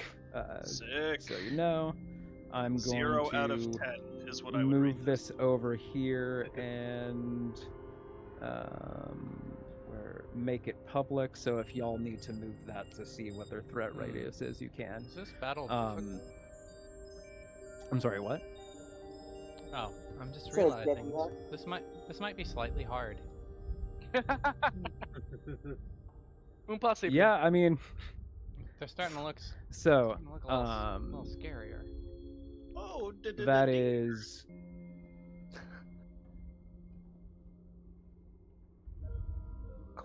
claw against Manu. The first one is a 5 to hit. The second one is a 17 to hit. Miss. Both miss. Yep. So they just kind of scrape against you. It's almost like, it's like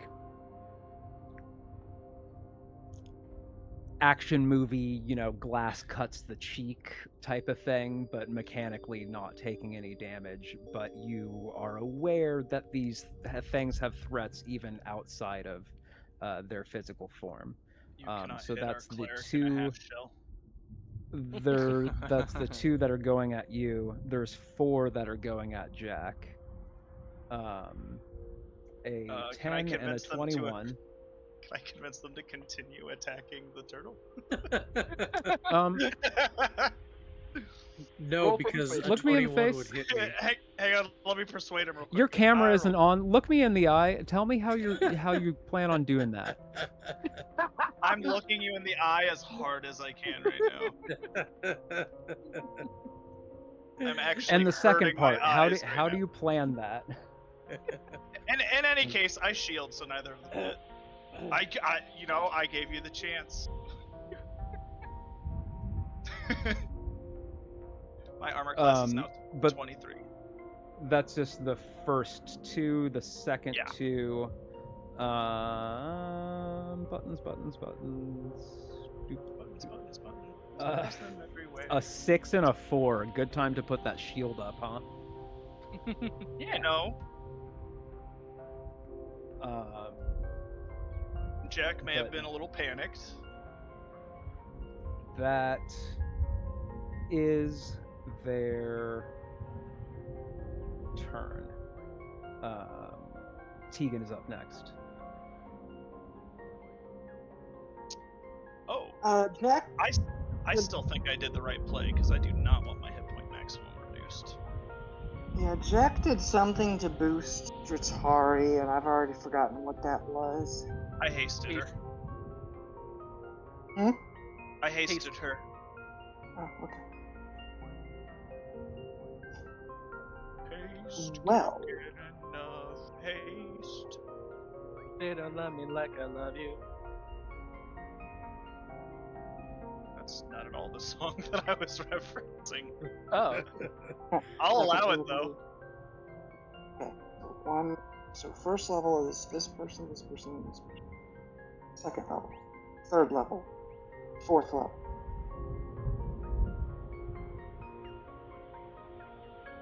Everyone but Jack Jr. now. I'm gonna have to position myself and check the ranges here. Okay, got that. No, not moving. Give me the ruler back. Yep. So if I center the blessed 30-foot area on me, I can actually hit everyone. I think that's how that works. Double check.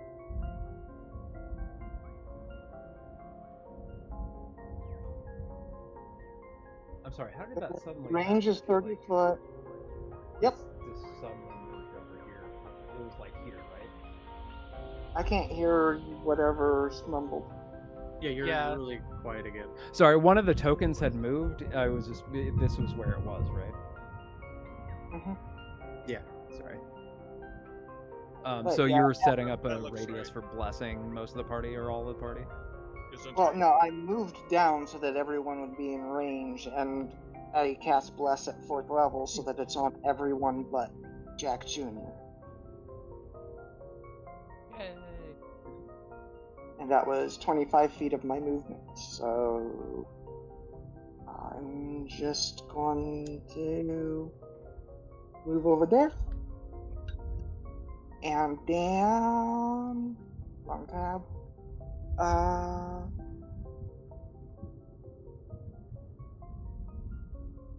I just realized I'm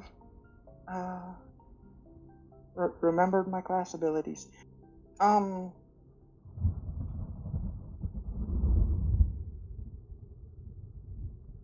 Do.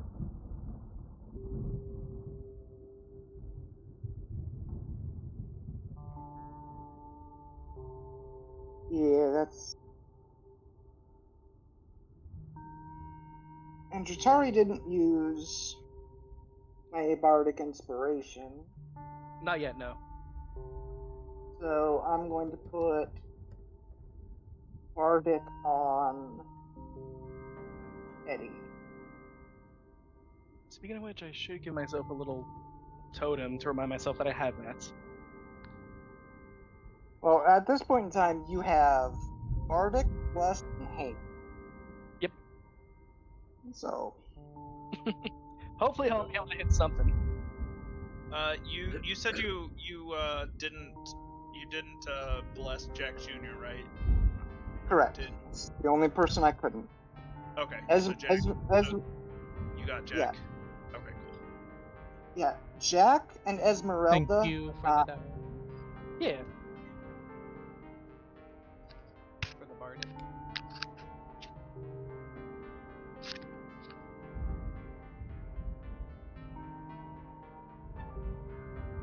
But yeah, that was movement, action, bonus action. That ends my turn. Yeah. Yeah, I got Ez, Chitari, Eddie, with it being a 1st level, and then Tegan, Manu, Jack, with it being 4th level. Tegan also spending her turn getting set up to kind of just get everybody blessed and get the party operating at peak. Tegan's trying to get everybody locked the fuck in. Manu, Yep. how are you gonna read the room after Tegan sets down that vibe? I'm gonna step over here.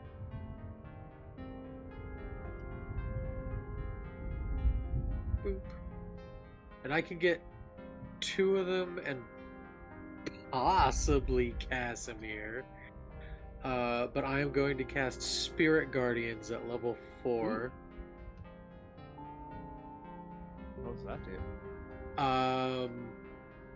It creates a radius of angelic spirits. My angelic spirits are flying fish, but instead of fins, they have actual angel wings.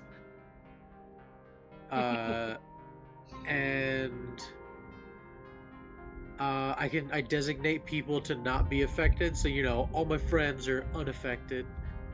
Oh no, I'm screwed.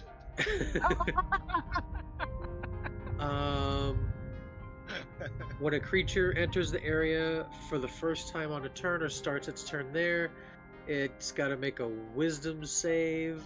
So I guess those got to make a wisdom save. I'm not sure about G, but A, Y, and maybe Casimir. G overlaps. You with said it, wisdom? Yeah, wisdom saving throw. 'cause there's the border of G, and there's the border of your 15 foot. Yeah, I just wasn't sure. So your 15 foot is a good 4 or 5 foot into G. G, A, Y, and E.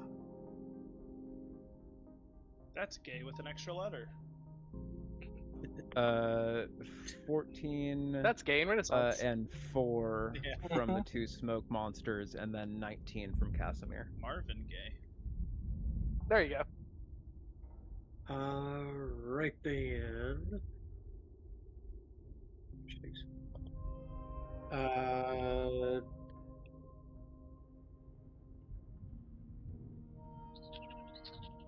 So 14 and 4 both fail. So they take 13 radiant, and the 19 passes, so he takes half.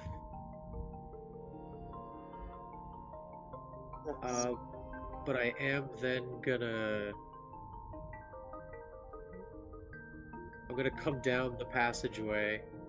So I'm also gonna get E, if you want to go ahead and make a save for E.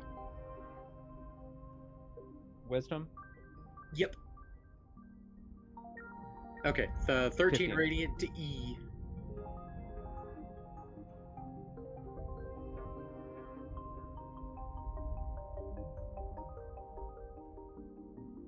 All right. And that is gonna be my turn. How does all that look? You doing that radiant damage? You mentioned having the angelic fish-like creatures. Yeah, they also have like... How are you? They also have shark. They also have shark teeth, like really tiny shark teeth. And when you're in the Upsetting. area of the spell, they just like swim towards them like winged sharks and just start biting at them. Yikes. Well, maybe hard to sink your teeth into smoke, but it is. You said like radiant, so yeah, it did its thing. Yep. All right. Yep, and that's it for me.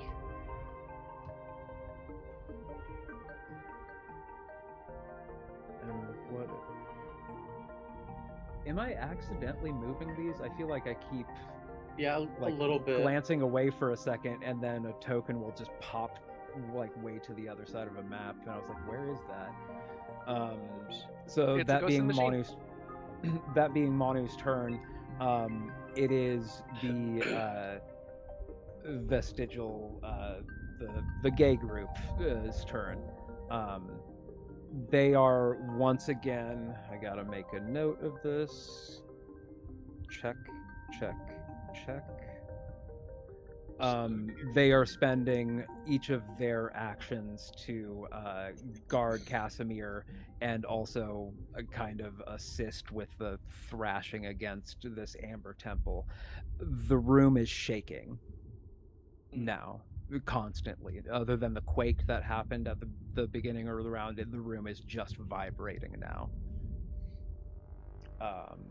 But that is the 3 of theirs turn. So it's Dratari up next.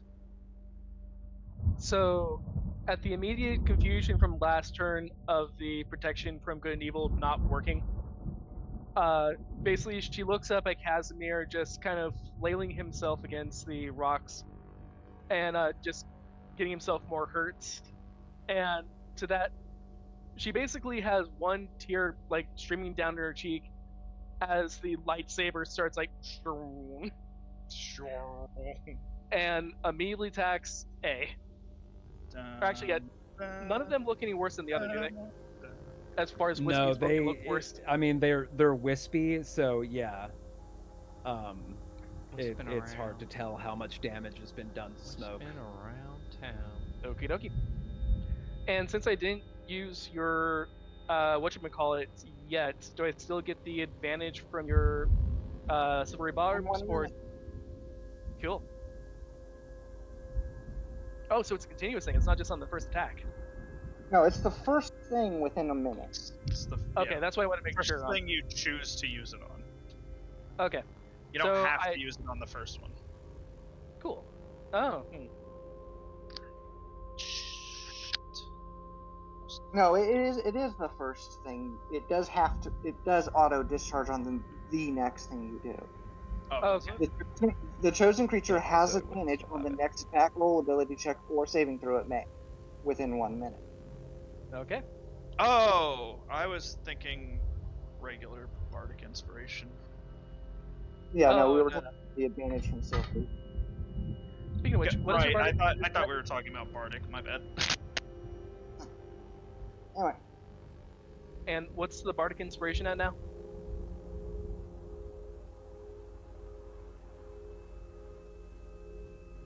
Is that a question for Tegan? Yeah. My bardic, it says I'm still at a D8. Okay, just making sure. Just in case for later. Alright, so first attack against A. That would be a 16 on die, which would make that a 25 hit. Yeah. And should I just get all the attacks out of the way and then we can do all the dice math afterwards? Yeah, sure. Alright, going in for the second attack without advantage on this one. A 4 on die, which would make that up to a 13 at least. Does not. I was about to say, should I use Bardic on that, but yeah. You already gave what that was, so no worries about it. Haste for the last one, for the last attack. Okay, 18. 18 for the last one. Sweet. So it's a hit and miss hit? Yep. And for the first one, I guess it doesn't really matter which one it is, because I think I'm only allowed to do it once anyways. I'm going to buff it with my, with a smite. Okay. Cool. And I'm guessing this counts as an undead creature, right? It strangely does not. Really? Damn it. Okay. Wait, what? Alright. That's a surprise and a half. Right? Isn't it? But isn't it? Okay, so, yeah. Okay, not too bad. That would be 12, 13, 14, 15, 16, 17, 18, 19. So 29 for both hits. I'm sorry, 29 hit, 2 hit or for damage rolls? Damage rolls. Oh, right at the end. Against which, A? A, specifically. Both of them against A? Yeah. And so it's 29 times 2? Oh, no, 29 total. Okay. Okay. This one is looking wispy. Okay, but it's not down yet. No. Alright, fair. I guess with that, I don't know if this will even help or anything, but she'll still try to push it away as far, like, I don't even know if that will even affect anything. But she'll still see if she can, like, do the shield bash away, which would be her athletics against either your acrobatics or athletics. To at least move you back 5 feet. 6. Not 1. Which would still go up to an 8, but I don't know if that matters. She's frustrated and tries to bat literal smoke Yeah, away. you pass through. I almost want to make you take like an acrobatics check to not make yourself go prone from trying to push against thing that didn't have any resistance, but I'm not going to. But yeah, that's basically what happened. It's like you go to pick up a box that you think is heavy and there's nothing in it kind of situation where you go to push against the wall and then find that you're just falling. Yeah. On that middle attack where you missed, did you remember to add bless? I did not, which would have made that a 17 to hit. Which would hit. It's a D4, not a +4. Oh, no, got it. I mean, if you're allowing me to redo that one, I'll throw in the Bardic Inspiration as well, if you don't mind. Just throw a D4. I'm being a little permissive. Yeah, that was just that one. The D4 the D4 you outright forgot. Yeah. So yeah, it was just that one on a D4, so don't worry about it. Not getting up enough, yeah. Yeah. Yeah, no, I completely forgot about the bless, so good call. But yeah, pass turn. Okay. Oh, perfect timing. Buttons. Okay, you end your turn. Yes. Make a Constitution save. Oh God. In response. Yes. That one. I'm Is sorry, that enough? Probably sounded great on the audio. God, I hope that's enough. I mean, no, unless that brings it. No, it's a nat 1. It could maybe prevent a worm bite. Oh, did you get that one as well there, Scout? Oh, are we all rolling? No, just Ratari, who has ended his turn in the same space as one of these. Okay, yeah. Or sorry, Ratari has ended her turn. Steven has ended his turn. Yeah.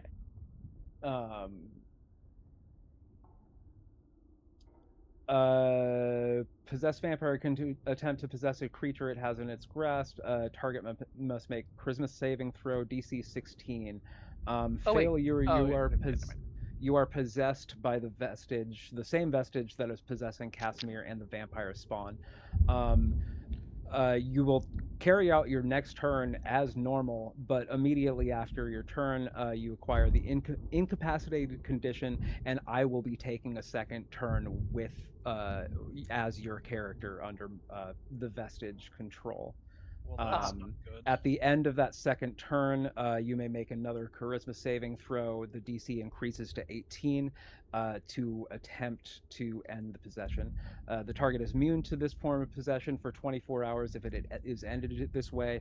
When it is ended, you are given an extra point of exhaustion. Okay. So your next turn that you get as normal will be protection from evil and good on yourself. Yeah. Or as can.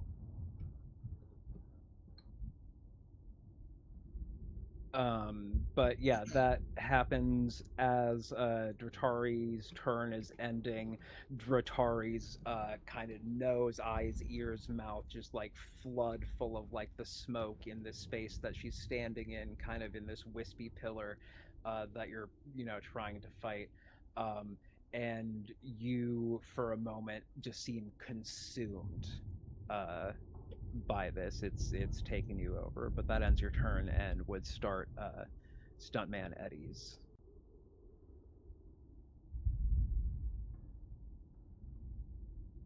All right. These smoke monsters are really pissing me off.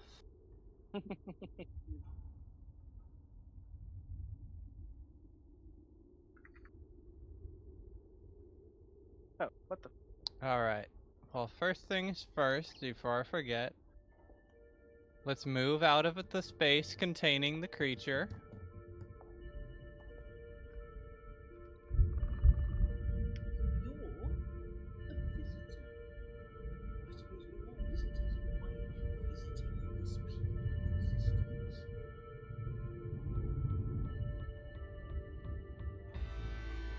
I was listening to the plane of existence sample.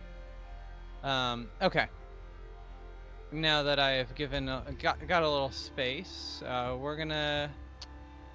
I know it's not very effective, but I'm pretty limited on options here, so we're gonna go ahead and keep the sword play going. You mean barbarians don't have that many options? Yeah. Let's go ahead and, you guessed it, Vladimir's Greatsword of the Silver Dragon +2. Okay. So I have advantage on this because I am recklessly attacking. 5 or 8. I will take 8, so that's 21 to hit. 21. Yeah. 21. 22. Okay. So just a regular schmegular old hit, nothing too crazy. Oh man, okay. Yeah, I forgot to do Great Weapon Mastery. Oh well, I'll do it for the next one. So that's 2d6 plus 9, 7, 16. So 16 slashing damage. So it's, I guess, 8 when it comes down to it. It is magical, right? It is magical, yes, but it is magical slashing, unfortunately. And I don't imagine that piercing would do much better, so we'll just keep with the greatsword.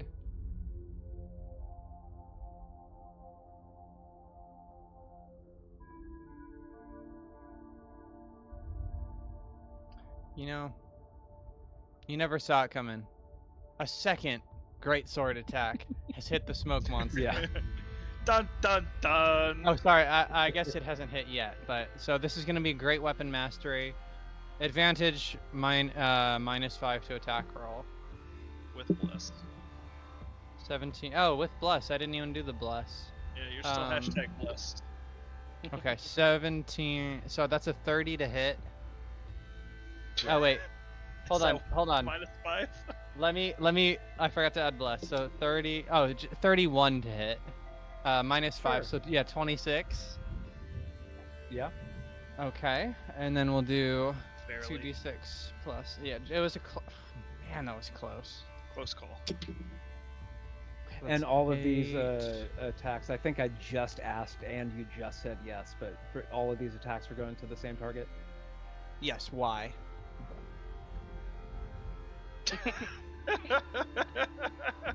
Well, because I want to know, that's why. Oh, okay. That makes sense. That makes sense, G.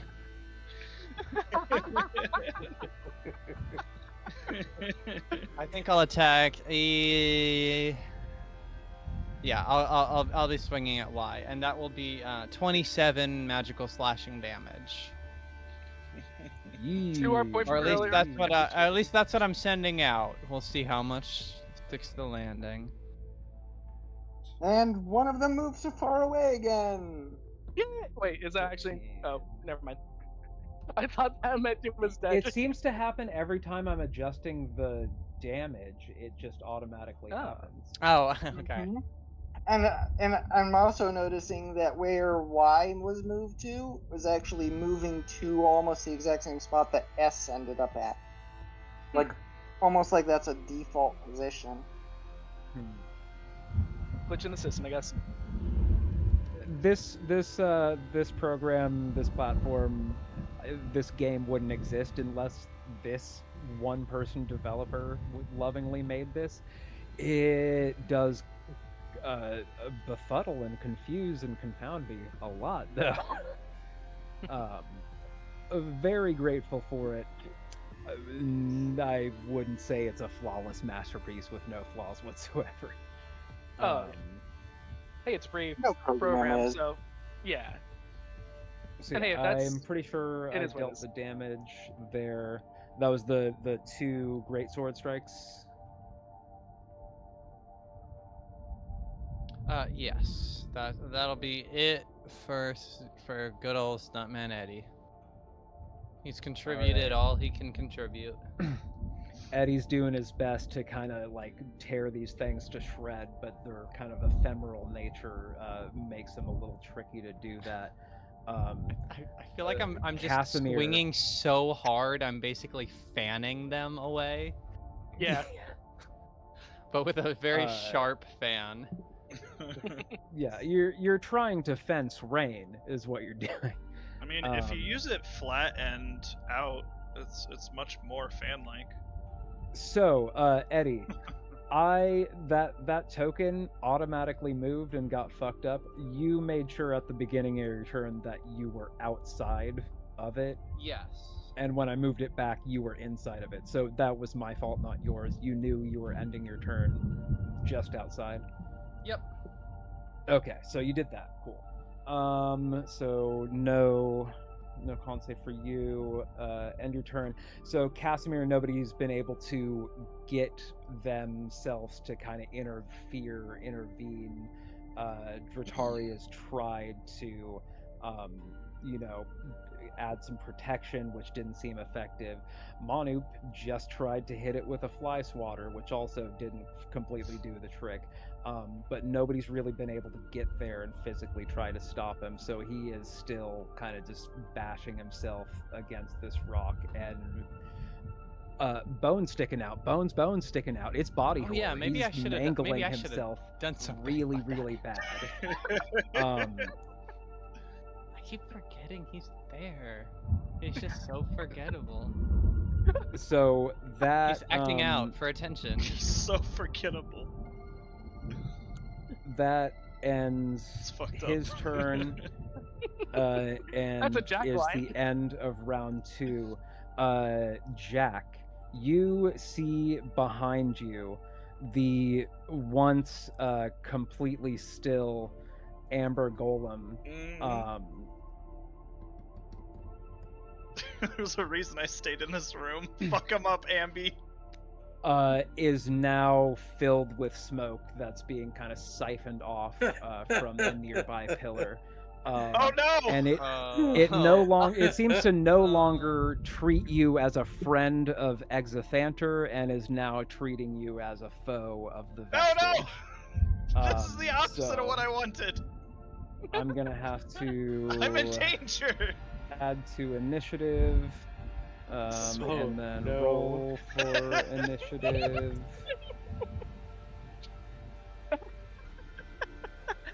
Perfect. Well, at least it got a 1 in initiative. The exact opposite of what I wanted. Don't I know it tonight? Oh no! But that technically happened at the end of the round, so even though it would be his turn next, the round ended before. So that's a thing you have to worry about next round. Yeah. And hold on one second, let me check something. It is Jack's turns next at the top of round 3. We've been going about 2 hours. Do we want to take a quick 10, 15? Sure. Yeah, if you want to. All right. Yeah. I'll get us to break screen. Get myself. Doesn't feel like it's been 2 hours. It really hasn't. Damn. All right. I've tried to homebrew the session so combat doesn't seem as it's a little more thinky than the mindless throwing numbers at each other way I've typically ran it. But okay, are all my settings correct? This is there. This is there. Okay. I'll see y'all in a good 10. I'll try to be back quick. Okay, and hope y'all enjoy. Yeah. See y'all in a bit.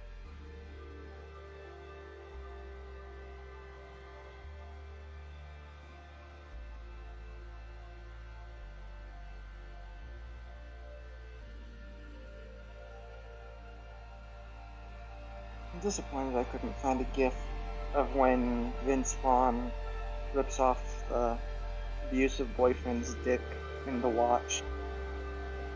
Wait, what? In the movie The Watch, Vince Vaughn's character has a daughter, and she at first sticks with this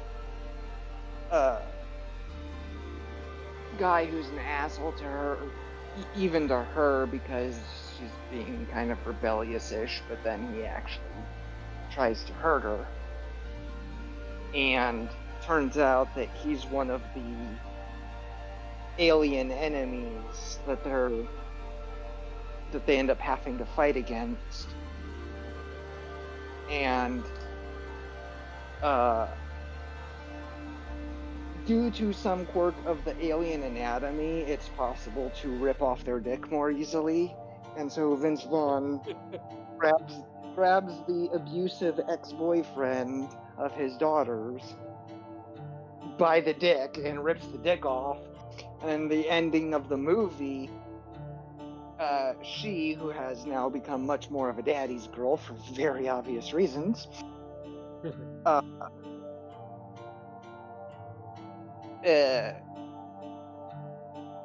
she's being taken to prom or something.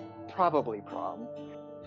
But the date is like saying goodbye to her family. And like Vince Vaughn's character is just like, oh yeah, you'll be back. You're not worried. And the date is like, is it true that your dad ripped off your last boyfriend's dick? And she's just like, yep. It's like, that's a lot more effective than I'll still be here cleaning my gun.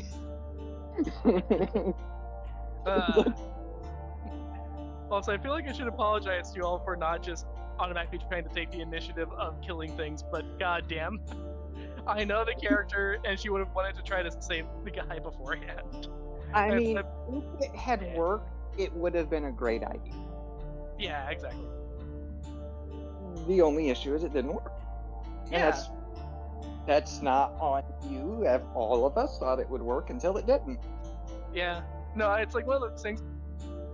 I'm sad that it more didn't work than anything else, but that still felt very in character to not just automatically backstab. No, I actually did look up what the phrase would have been for, what's the thing? Nothing personnel kid in Latin, just to use for that moment. I'm trying to stab one of them in the back. It is, in fact, nisi personas puri, by the way. Here, let's see if I can actually... Nisi personas puri. And, of course, in context, we'll just say that that's something that Jack taught her. Oh, Matthews wants me to keep saying this to people that we tried to backstab. Don't worry, do not worry. It is going to be amazing when it actually pops off. Just trust me. It is an in-joke. It is an in-joke for my own country. I'm loving the fact that the French accent character was just lured into an Italian accent. Right. And we're saying that your French goblin is the one who taught Jatari a Latin phrase.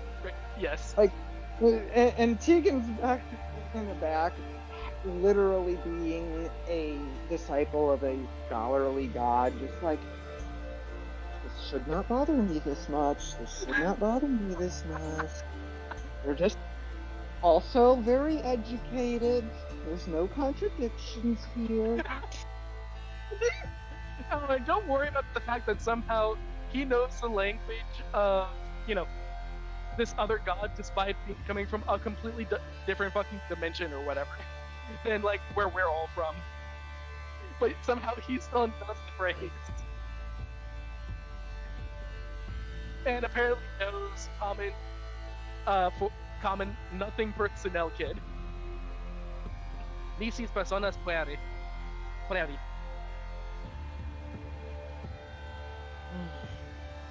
But yeah, I'm gonna be okay. That's definitely not the character itself, so which is why I feel like it has to be in another language. Oh shit! Oh, hang on. What would that be in French? I don't In a know, way we but can say it's in actuality, I can imagine Dratari Talons saying it and not saying it like lamentingly, honestly, yeah. Now that you say that, that and, makes more and sense. not being aware of it being a mean thing. It's like the redemption paladin, like, this isn't personal, you've left me no choice, I'm so sorry. But all the rest of us here is nothing personal, kid. It's Yeah. like, is that nah, never mind. Okay, you know what? I like And that somebody version just better hears now. Jack. Somebody just hears Jack go. I thought tell well. Nisis personas. Pueri. There we go. Yeah. Actually, the French version is fun as well. Rien de personnel au fond. And this is just purely going into Google Translate. Yeah, I like being rude to people in Cajun. Like, mon coeur, mon dieu. It just rolls off the tongue so well. And it's like, well, what's that mean? Well, it's Creole French. What would it mean in French?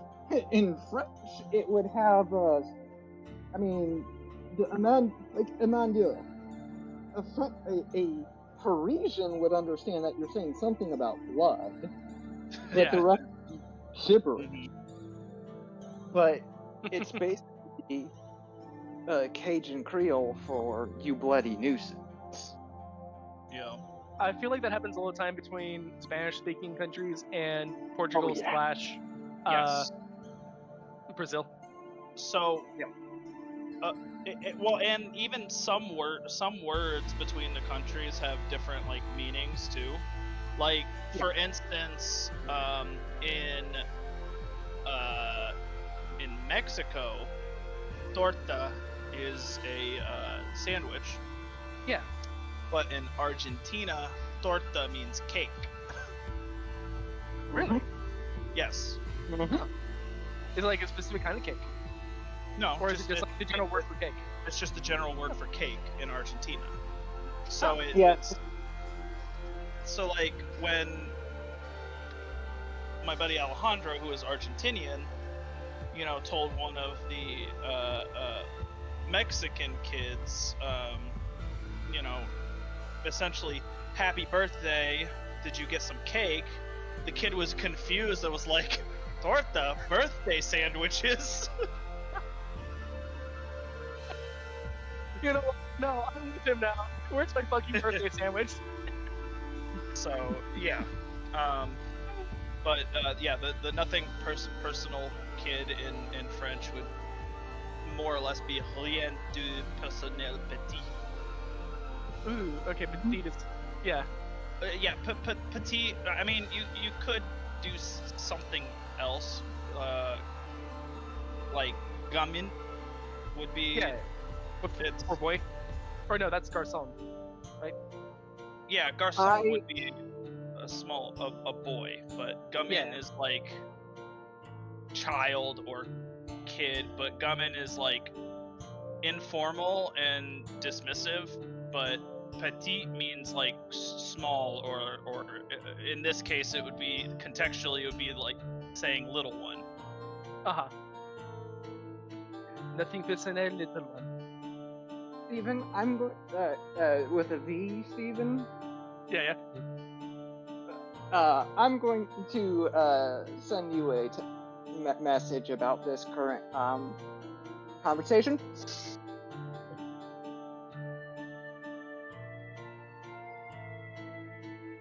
Just so that you know it's coming.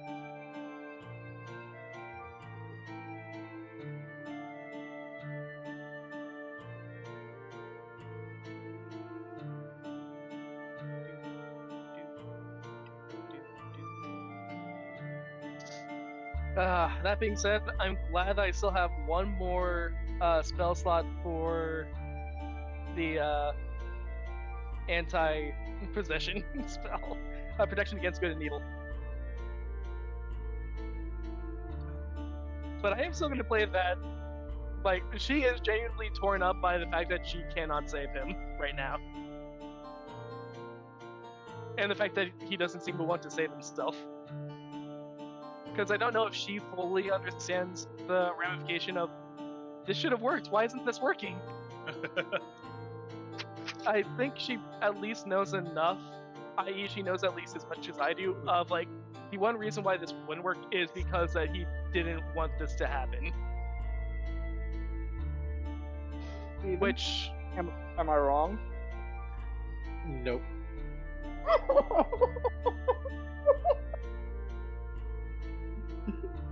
Bad. Mean. What? Kelly, go ahead. Nothing.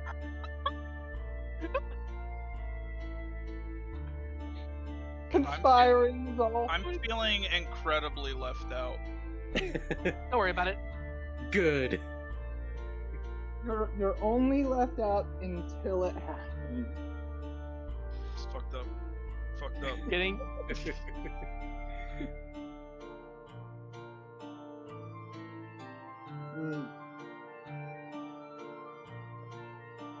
Okay, where did this even start anyway? What? I'm finally catching up on the out-of-game chat, and I'm confused. All the neck cages. Yes. And then the mushroom. Yeah, I just got down to the mushroom. I was here and I'm still not... Oh, face off. Okay. Ray's making twisted. The Is there more old content? dick twist. Fun for the whole family. Mm-hmm. I sure hope not the whole family. That's, like, illegal.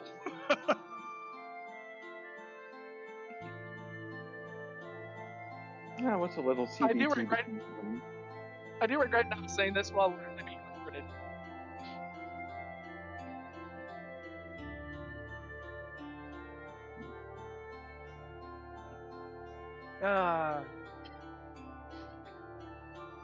Also, I need to figure out a better way to try to save Barry Kramer's The Gay Blade for later use, because I feel like I'm always looking for that specific image, but can't. Like, no one's actually saved that as an image by itself.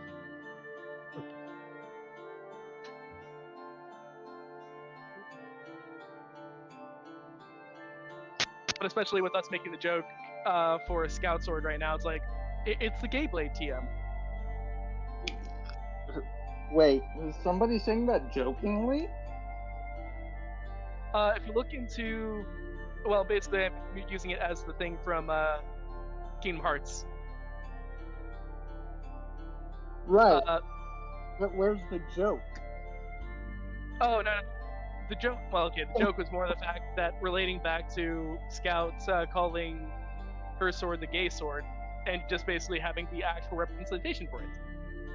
From Right. Kingdom Hearts Gayblade TM. Right.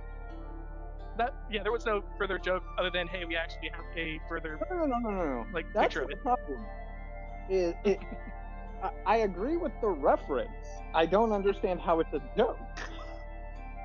Yeah, it's not really a joke. I just like Well- having, I like using this as a reference sometimes, because I just like this image. Because it is the gay blade. Yeah. It very much is the gay blade. The Both most of they them. can say, the most they can say that is a joke is the fact that they literally have the trademark as attached to it. The TM is important to the naming of it. Where is that? We have a trademark Gameblade. You're welcome. No, we have a similar but legally distinct Gayblade. And this one's copyrighted. It's different. Yeah, yeah. Oh god. We do not need to turn this into a legal podcast, but Somebody just asked in the comments, what's the difference between TM and copyright? we don't have a chat. This is Discord. How are you chatting us? Where did you come from, commenter? Where did you go? Where did you come from, Cotton Eye Joe? Where did you come from, comment? Hi, Joe. Comment guy Joe. Comment guy. Joe. There you go. There's a joke. There you go. You're asking for the joke. There's a joke. I found it. It took a lot of digging. We found him. Took a lot of dicking. Yeah, the old twist. Took a lot of dicking. Joe, I think Joe owns the gay blade. DM. Or at least he's holding the gay blade. Alright. Oh my.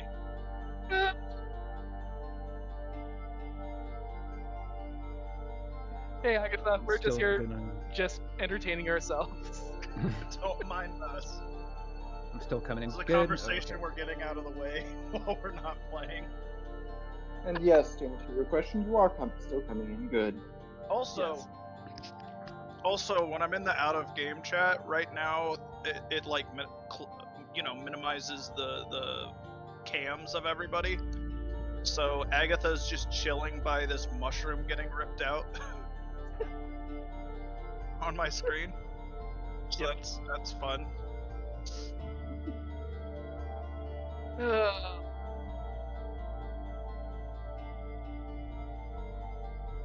So Scout said that she's just listening to us right now. So if we're all ready, I think everyone is currently present. I'll be just a sec. Oh, okay, no worries. Yep, and I just shoved the last of my sandwich in my mouth, so I'm good. I'm so sick Is of it a that birthday sandwich? Sick of that Steven guy.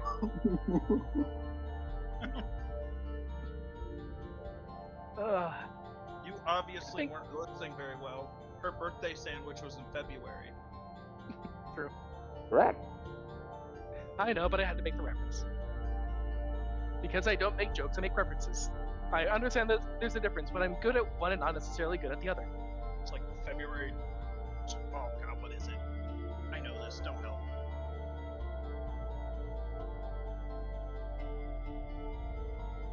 February 12th, did you say? Nope. You know someone who has a February 12th birthday, but I don't remember who off the top of my head.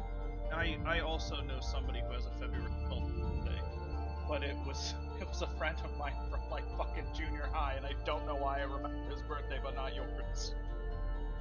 Wow. I want to say like February 23rd or something in that ballpark. Oh, Very close. 27. Damn it! 15th for me. The day right before Valentine's Day. Or right after Valentine's Day. After. Yeah. My birthday was July 8th. Rick already knows what Jack and Jack Jr. wanted to do with their turn. I should have been thinking of that. No, I'm just kidding. I'm just kidding. I do know. But wait, let me make sure that I have that. I made an assumption. Okay, I do have it. I've just used my once per day usage of it. Okay. Speaking of planning, like, ahead of time, is Shatari, like, aware that she's about to be possessed or no? Because by the sound of the way that you made it sound, she would. You at are least... filled with the presence that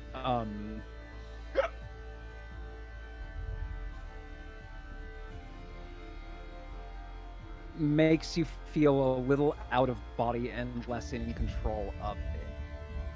Okay. The smoke roofied you.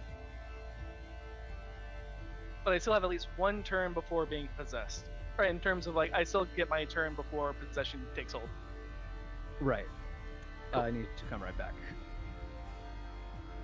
No worries. That was definitely a case of I didn't want to metagame the next turn if I'm not allowed. If I shouldn't metagame that. Like, Hello. Just playing with lighting and camera work because. Yeah. Yeah, seems working. also, if pretty shortly after the game, I guess Scout, Rick, and Brooke, if you can get me some thumbnail photos.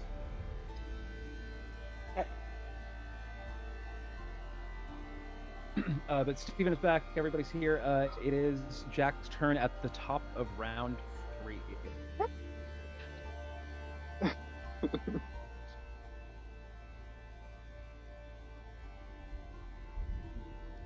Quick question. I made this thing public so anybody could use it. If I hide it, can you still see it? Mm-mm. No. You can't see it. Okay. See what? The thing in the scene or something else? Oh, the tool. The spell overlay. Yeah. Oh, I made it okay. public so I anybody haven't can tapped grab away. it and I move it wasn't if they needed to. Yeah, no, I can still see it. But I wasn't sure if making it public meant when I hide it, you could also see it. Nope. Yeah, if When it's you hit currently it, hiding, we can use it. All right. Okay, that's fine. We all ready to rock and roll? To Yeah, Jack, quote you're Eddie? up. Yes, I'm ready. Hell yeah. Okay.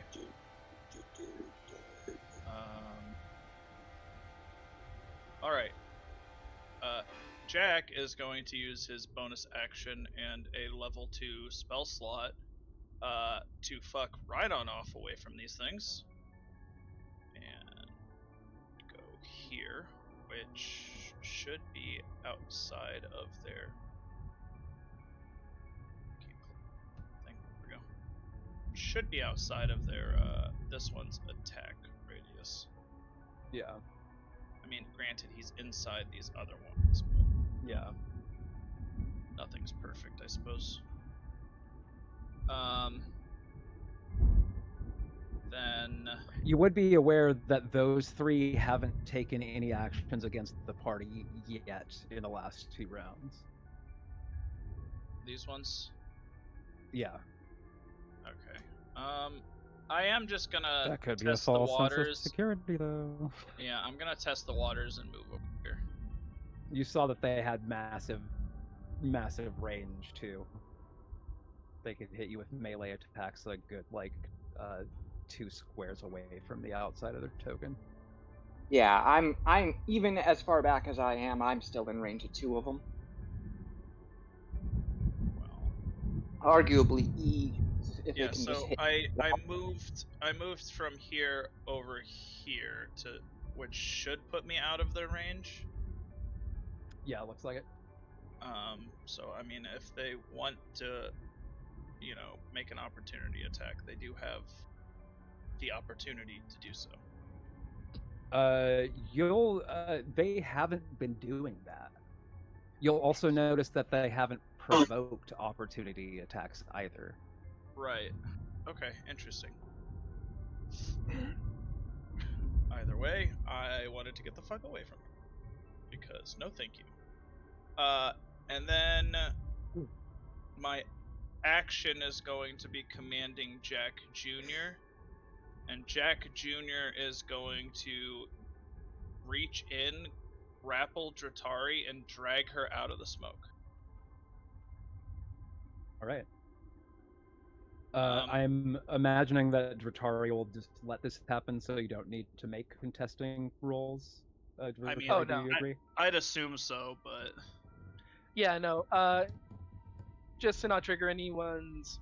I can't remember the terminology for that one, but for fear of coughing sounds, and she's basically hacking up a lung, but it still allows you to drag her out. Cool. And I can drag her up to 20 feet. How far does Dratari want me to drag her? Let's at least be out of range. Basically, where the equivalent of where Eddie is in terms of the smoke monster.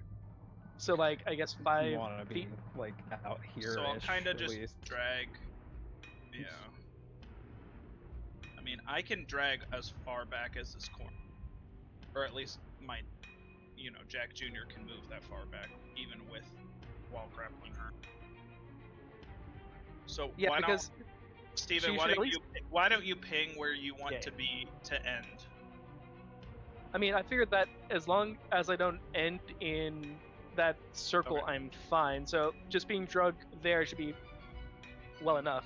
Okay, so I'll drag you back there. That'll use 20 feet of movement, and have Jack Jr. move back here so that he can deflect on any of these three. And that's my turn. All right. With a heroic saving, far from the mic, you probably didn't hear that. With the heroic saving move by Jack Jr. Pulling Yutari out. I'm sorry, I was fully distracted for a second. Did you not go all the way to the corner? This is where you wanted to wind up. It was just outside of the range. Jatari was just being outside of the range of the big smoke monsters, but that's about it as far as like where she would end up landing, because you are still in range of their claws. You've noticed that their claws go. You don't have to be directly adjacent. They got some reach. Oh sure, but it's not like if she was over here, she can't attack them without being this close. Right. So she still wants to be in melee. Exactly. Just outside. She at least wants to be outside of the smoke, but still able to try to.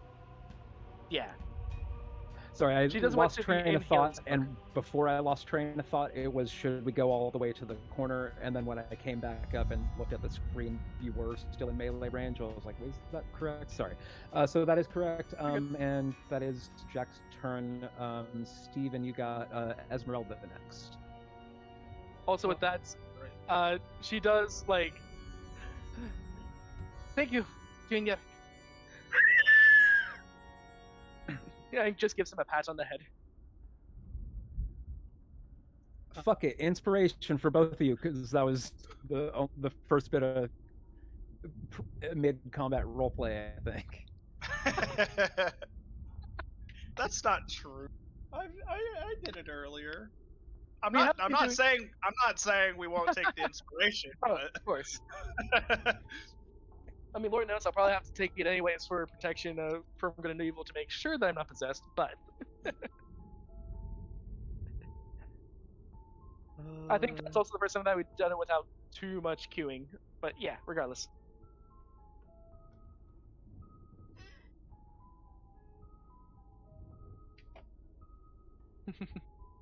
I think. No, Esmeralda's just gonna do another thunderbolt down this way. Okay, with the cluster around Casimir? Yeah. Okay. So, dex saves all around for those four. Dexterity saving throw. Dexterity saving throw. Dexterity saving throw. Dexterity saving throw. So that was a 20, a 12, a 10, and an 11. 11 was from Casimir, the other were from the three smoke monsters. The 20 succeeds. So the total is 26. And then half So for 13. the one. Yeah. That one's getting down close to half. And it was 26 for the rest? Yeah. This one in the middle, letter A, which is obscured by a token, it's getting down pretty low. It's getting to be wispy. And how much was it was 26 again, right? Yeah. That's exactly.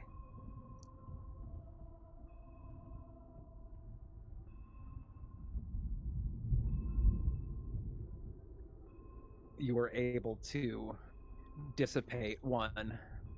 Okay, that's good. That's one down. And if you just take a moment to look at the visual. Yes. It's changed. Oh, okay. So What's it's wrong? I'm melting! Oh, what All right. And Casimir also 26? Yep. Casimir has been beating himself bloody, and it seems to be a miracle that he's even he's so broken that it's like, how is he continuing to ambulate himself to continue to break himself further? He looks like he's maybe got one more round in doing this to himself. If nobody intervenes, it might be his last. Okay. That is definitely on my to-do list. I It's the same, but all I'm planning to do is a Yeah, healing same. word. I'm planning to run over and start shaking him. If you wanted, you could hold your action to grapple. There, Esmeralda's gonna go over that way, and that'll be all for her turn. But Alright. I don't know. yeah. I could also just have Jack Jr. try to grapple. Can't imagine he has the highest athletics score. I mean, if I can get there, I can for sure, because I've got a plus 11 in athletics. But I don't think I can get there quick enough. Oh, no. I mean, Casimir is at the very bottom, but we'll see Oh, I if can. Vestigial, basically gets there in time. Plus, Or kills him beforehand. Oh, hi. Oh, hi, Sex. So, hold on is a the sec. one wings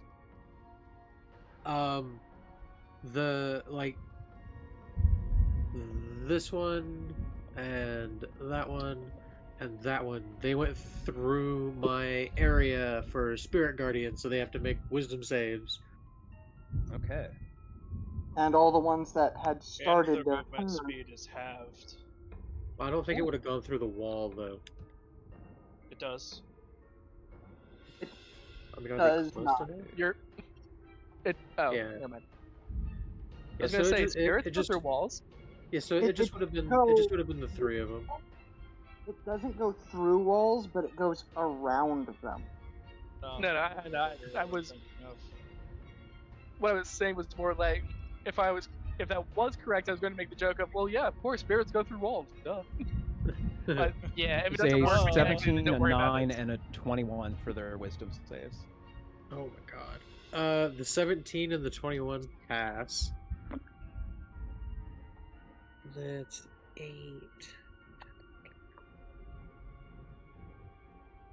So, 19 damage to the one that fails, and then I guess 9 to the other two.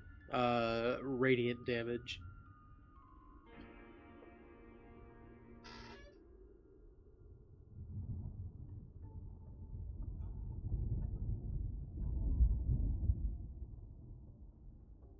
They're all looking like within 10 or 15 points of half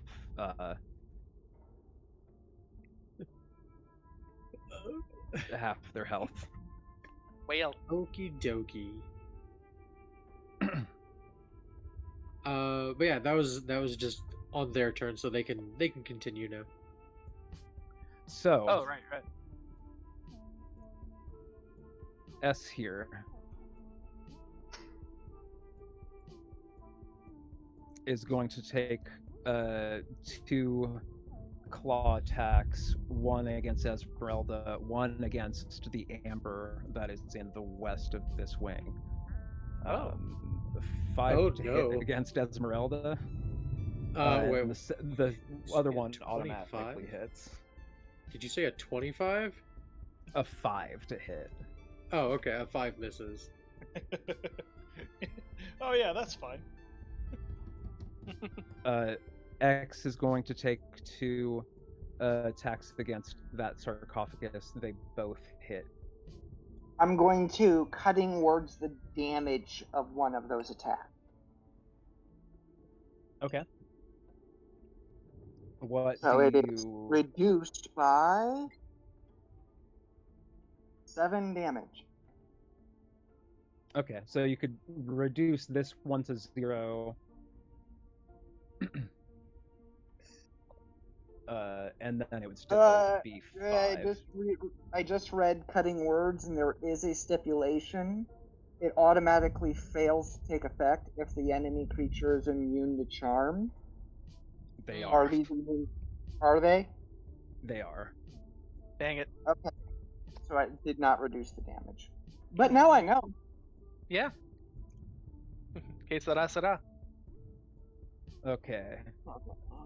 Well, I feel like Jack Jr. has been a little stinker, and What? Tegan has been No, quite he hasn't. frustrating. So the What have I two done? claw attacks. Existed.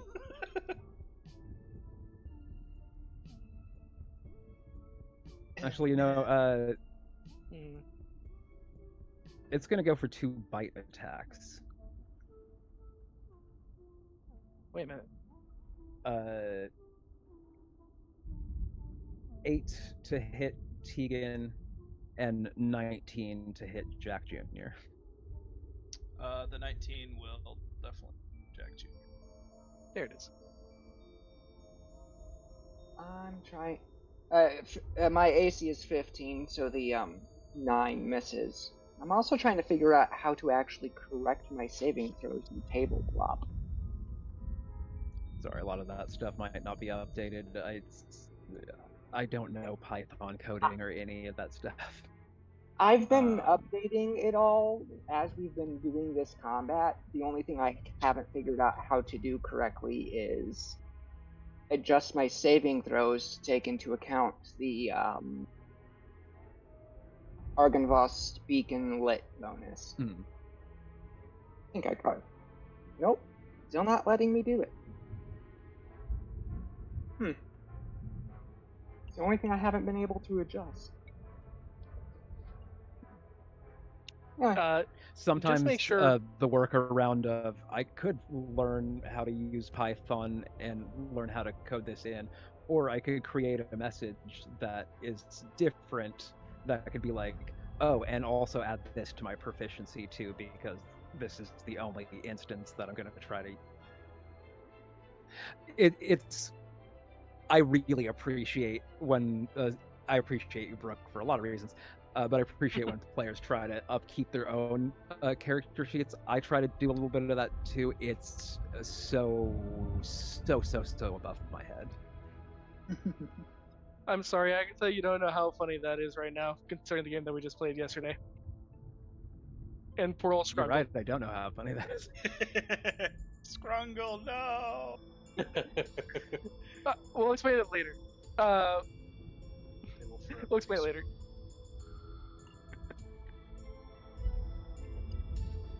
So I believe that is their turn, except did we so Tegan wasn't hit, but Jack Jr. was 9 piercing damage and 4 necrotic damage, and has disadvantage on charisma-based skill checks and saving throws, or any roll that uses like spellcasting rolls that use charisma as the base disadvantage on that as well. And your hit point maximum is reduced by 4, the amount of necrotic damage in that. Okay. And just to make sure that I heard that correctly, you tried to charm one of them, but they were immune to charm? Correct. Okay. I tried to use cutting words to reduce the damage their attack dealt, but cutting words has a stipulation where it doesn't work on enemies that are immune to charm. And so that Okay, so basically, just making sure. That was another 3 I'm putting down in my notes. Okay, I don't know how to adjust the max hit point on my Steel Defender in my character sheet, so I will just remember that it has 48 max HP. So,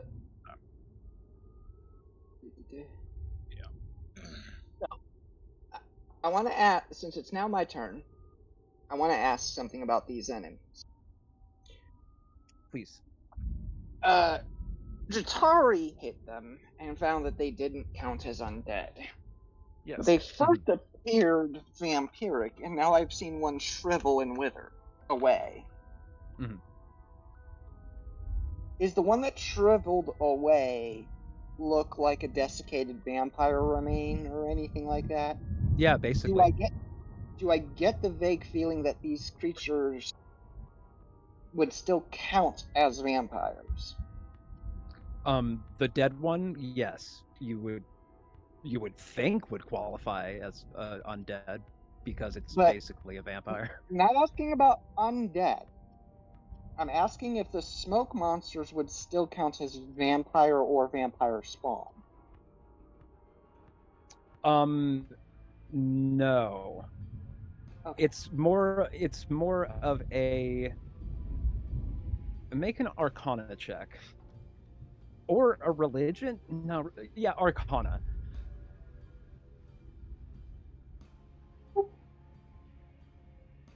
$25. It seems like you know a lot about realms unseen, undead, like planes beyond, like what is the material. Your encyclopedic knowledge of what things are, how they work, and how they interact with each other is pretty encyclopedic. You're confused for a number of reasons. The pillars of smoke don't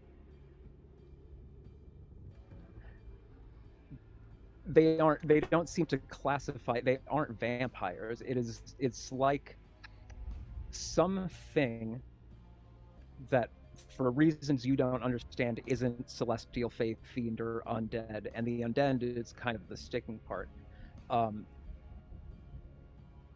A presence has used another form as sort of a seed crystal and kind of created itself as a husk around it, kind of like a pus in a zit around something and pour, like trying to get it out. It's kind of a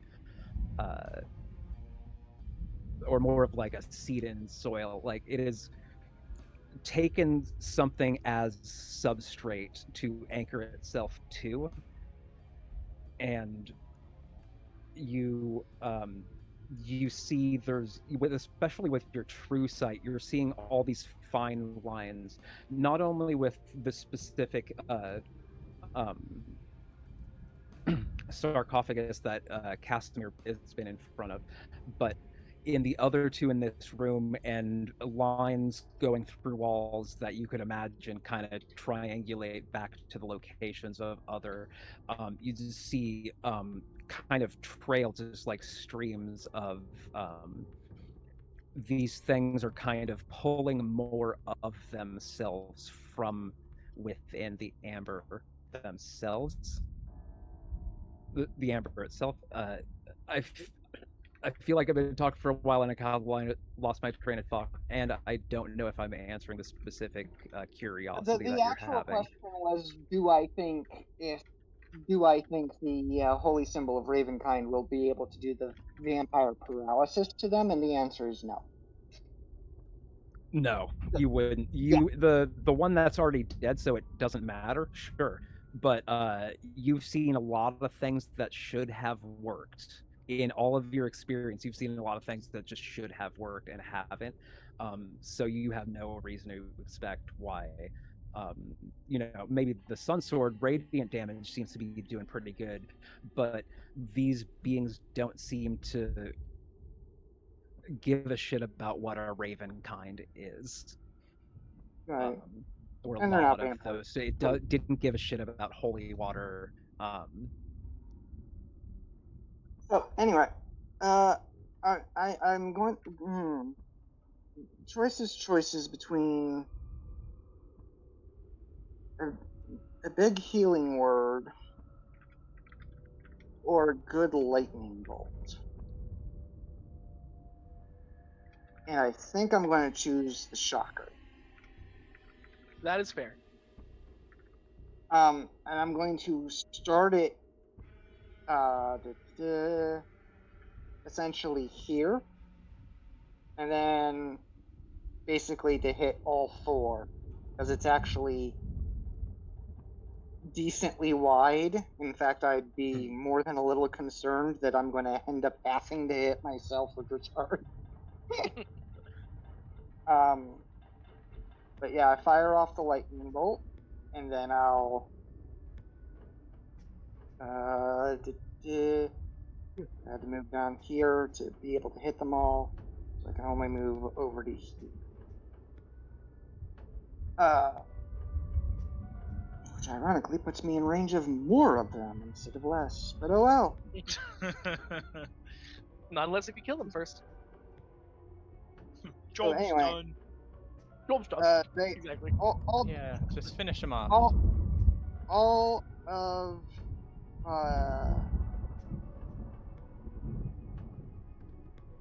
basically everyone but X.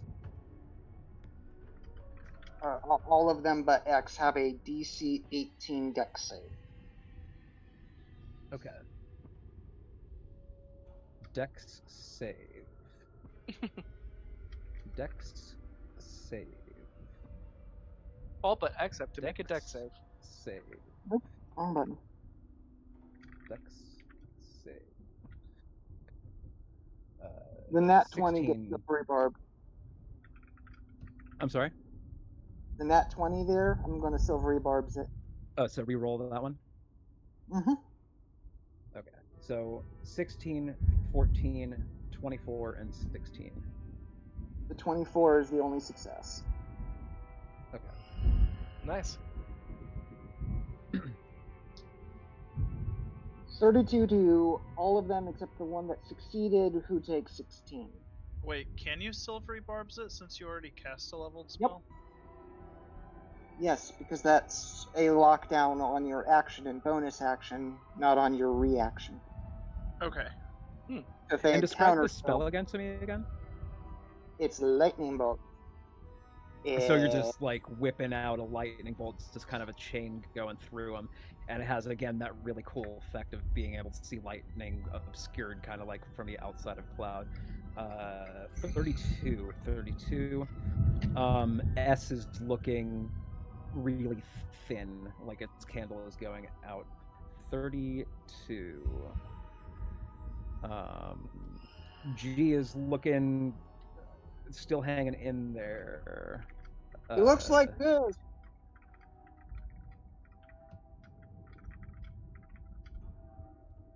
Gotta get my Azula on.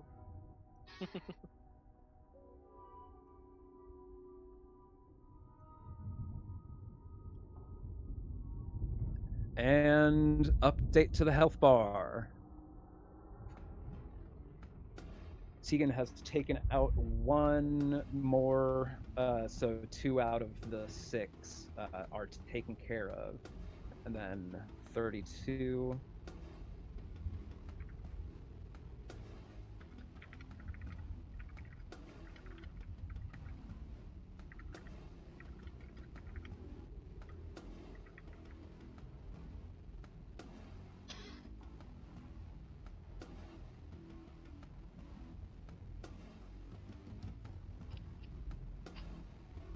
This one has gotten really thin, like a candle just snuffed out, just the thinnest wisp. It's just hanging on.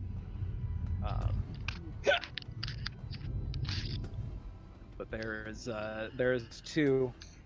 You got 2 of the 6 on in the middle of what is this, round 3? Oh boy, here it comes. All right, here we go. Sweet lightning attack. You definitely got one of them out. You got one of them down to almost nothing. You got one of them getting pretty thin too. Anything else you're doing with your turn, Tegan?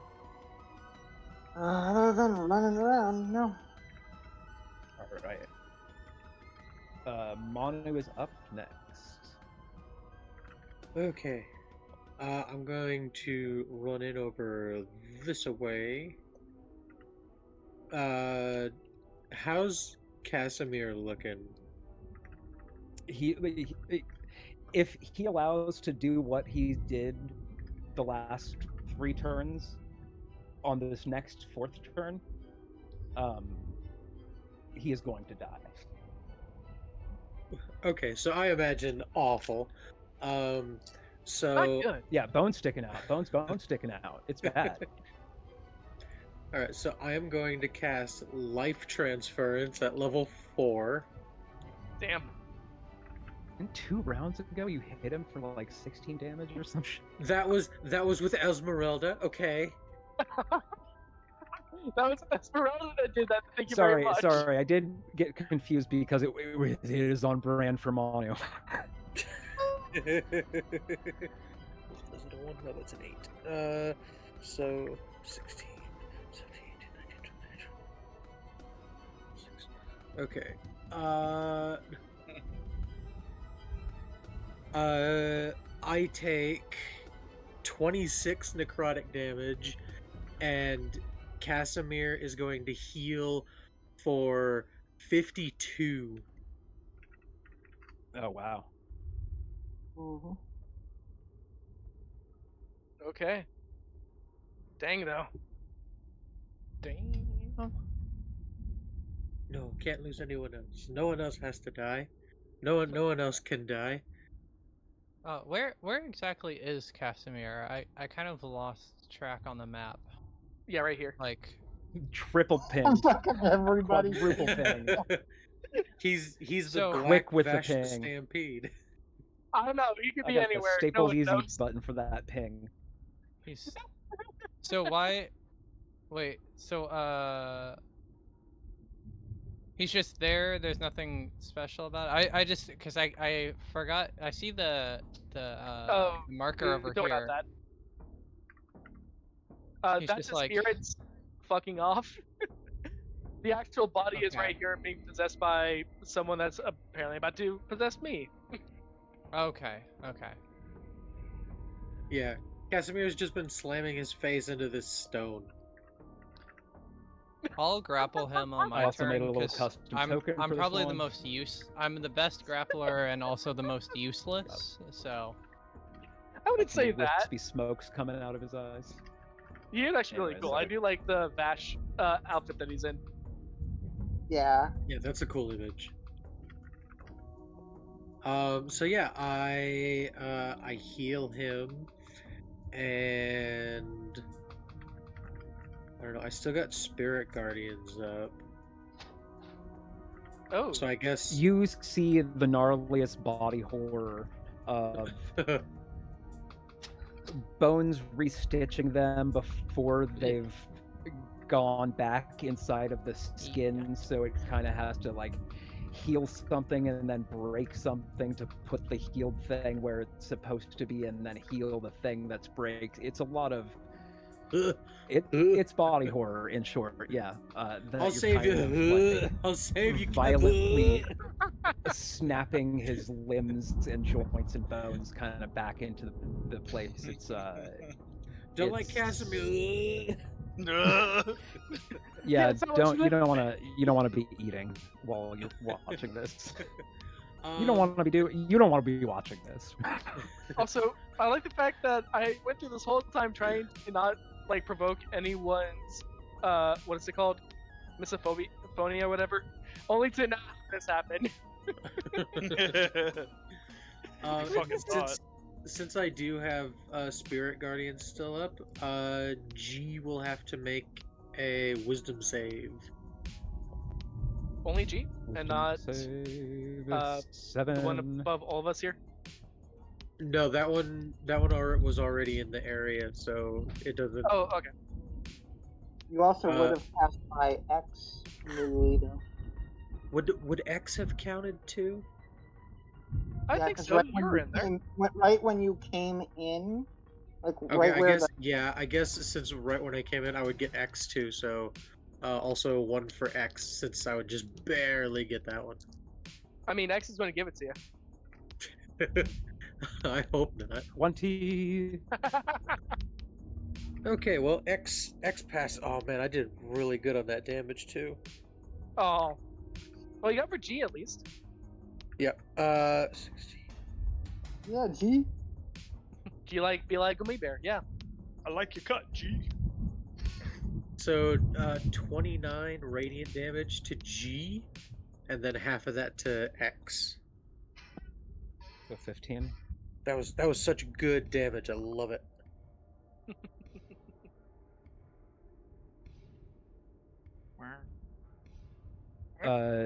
X doesn't get hit by a lot, so it's still a little above half. But G Dang. is looking very very threadbare. If smoke could look threadbare. Okay. Yep. And that'll be all for my turn. Okay. So it's the gay boy's turn. How many are left? Which one is this? So only yeah, one he's of them. E. That's E. He doesn't count. Yeah.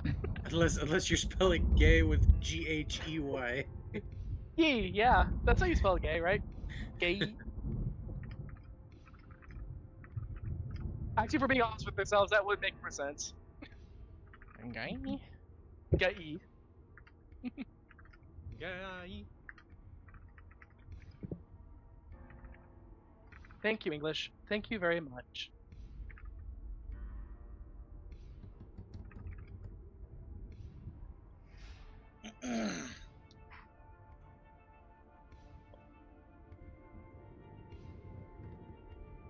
Pretty sure we can blame one of the other many languages that English is in a trench coat. That, but yeah.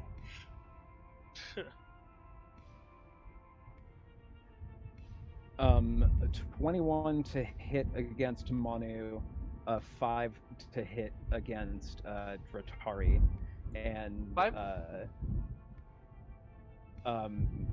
Stuntman Eddie needs to make a DC 16 charisma save. That is a hit on Manu. Surprisingly enough, 5 does not hit. Oh, Manu's out of the range. Let's see. I can't reaction that. Good luck, Manu. Manu Right. takes 7 slashing Wow. plus 4 necrotic. Your hit point maximum reduces by 4. You said that G looks pretty I also threadbare. failed. You are also possessed, so at your next turn, you're taking another turn at the end of it. You know what? On that reaction, I am going to use my to channel divinity because you already said that G is pretty threadbare, anyways, right? Oh, speaking of yeah, pretty channel well. divinity, what the fuck is it? Here, just finish my thought on that one, then you can say yours. I'm channel divining for where is it? Emissary of Peace. Essentially, have rebuke the violence. You have Wisdom save DC 16.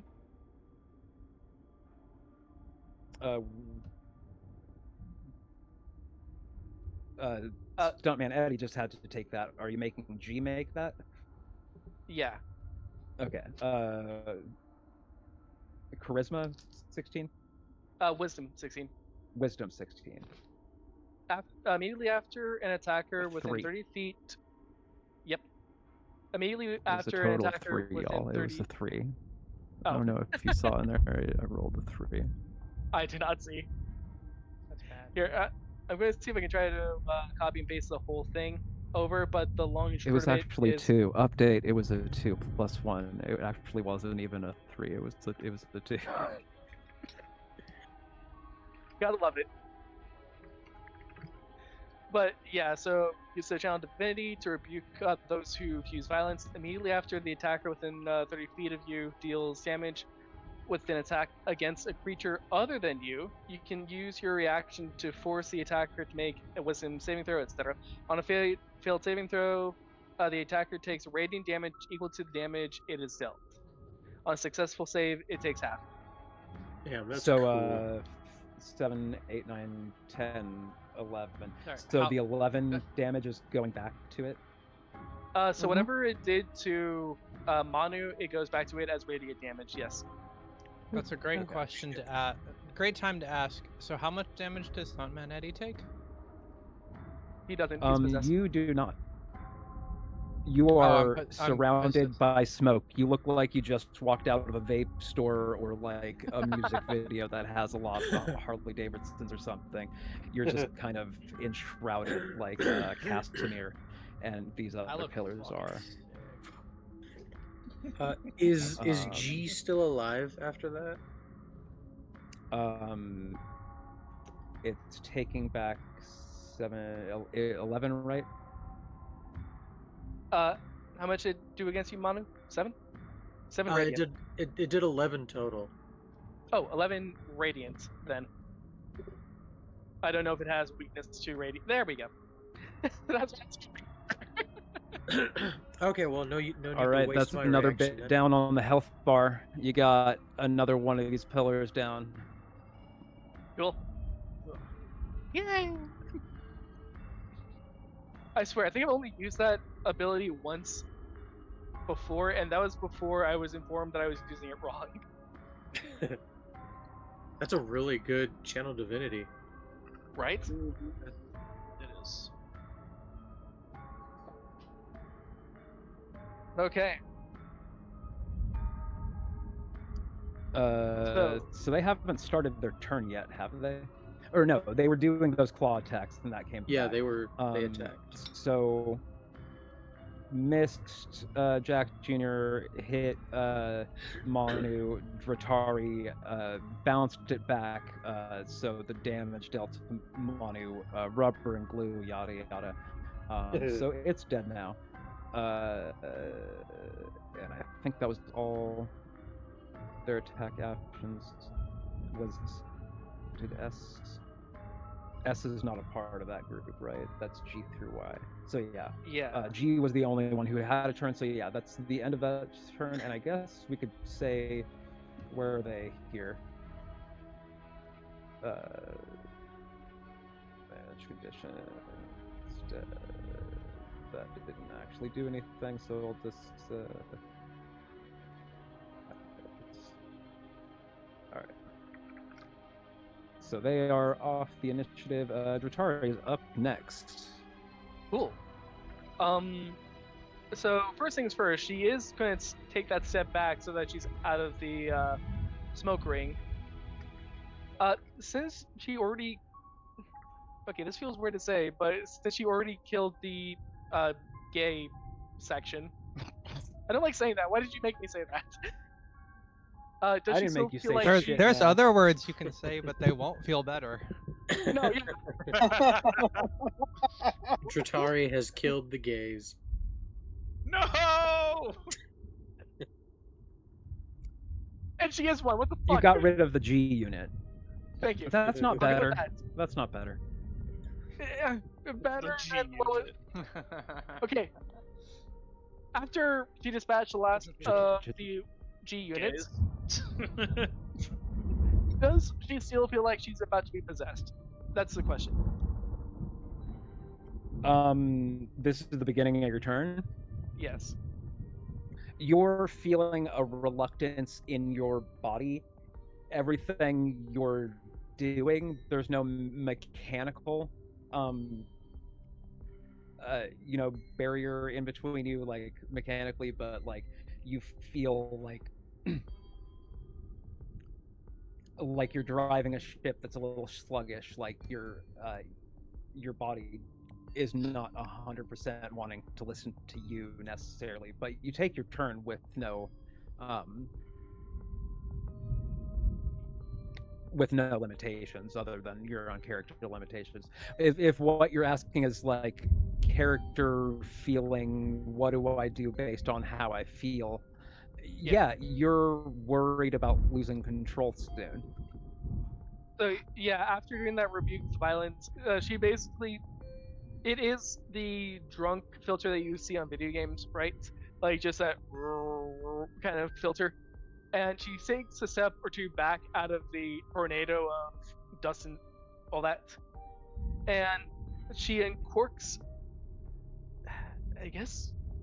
Okay, I still need to make sure that this is in fact the last of the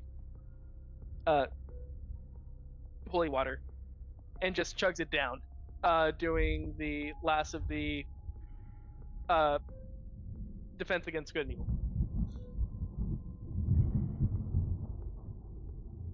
Protection from good and evil. From evil and good. There we go. I'm trying to give yourself a little hit of that. Exactly. Because it ends possession. Yep. And there's not much else I can do with that, although I am still hasted. Am I still allowed to make an attack, or no? Because I am hasted. Yeah. Okay. Out of all of the sex options we have here, which looks the most hurts? This is getting kinky now. I made a mistake when I thought this was a cute little joke. Cute.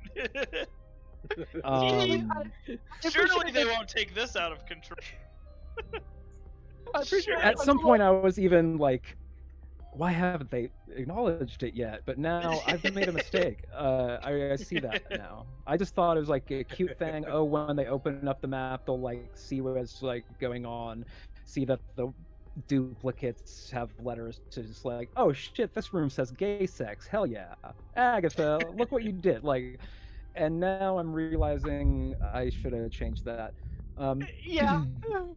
Especially for the opponents of like. Well, yes. It's good just content when you have no audience but yourself. So somebody You're was fine. asking me a question. Oh yeah, which one of these looks more the hurt? You want to hurt the one that's hurts the most. Is that right, Daddy? Exactly. Correct. Okay. I was expecting that, but yes. E. I would say E is basically done. Yeah. Yeah, she attacks C. Okay. She's a taxi. Yes. No, it's a taxi. You're not mispronouncing that, and that's actually that's not even true. That's going to be Scout's character soon, right? Tabaxi? Yeah. Yeah, see? Oh, yeah. I might do a 1D&D Goliath instead, actually. Oh, Oh, hell okay, yeah. fair. They're good. 21 to hit. Yeah. Yeah, I want to be tall. I think that fits the character to be big. And I would have used the last of that, so if I really...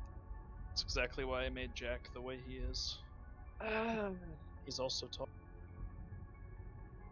In heart. Okay, you know what? I'm going to use the second level slot to try to... Just try to fucking finish him off and get the smite in. Just make sure that I'm getting this right. Each smite is above level 1 is an extra 2 or just 1? No, yeah, 1 plus. Yeah. Because I'm 21 hit, right? I didn't actually hear DM say it. Yeah. Sorry, it definitely does. Cool. Yeah. Yeah.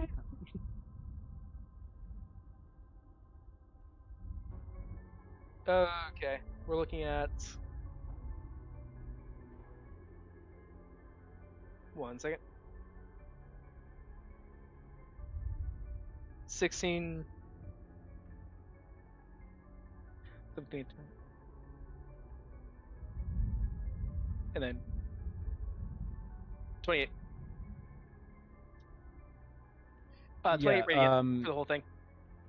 And I'm sorry, my attention span. Describe what this attack is again. How does that look? To just kind of explain the full thing. So at this point, she's not already feeling well. She was able to rebuke the violence, basically calling within the name of Stop the violence. Stop the violence. Exactly. Stop all this mindless violence. And as this column of smoke finally dissipates, she feels herself starting to feel all woozy and like she's drunk, but she knows that she hasn't drunk. She hasn't drank anything. Yeah, that works. So tries to chug down the last of the holy water. That's basically her casting the last of her spell, and then because she's hasted, tries to take the lightsaber to do one last slash at the column of necrotic energy, whatever the heck this thing is, as like one last fuck you, trying to disperse this thing before it's too late. One last vacuum. Yes. Well, I mean, she is obviously Luigi from Luigi's Mansion. Yeah, with that, you wind up slicing this thing down, and crumpled in the floor is just a broken vampire spawn that's vaguely smoking a little bit, laying at your feet. Naga, fucking, and almost like is like waiting for the possession to happen if it was going to happen. So do I need to make a roll on that, or how does that work? As you're ending your turn,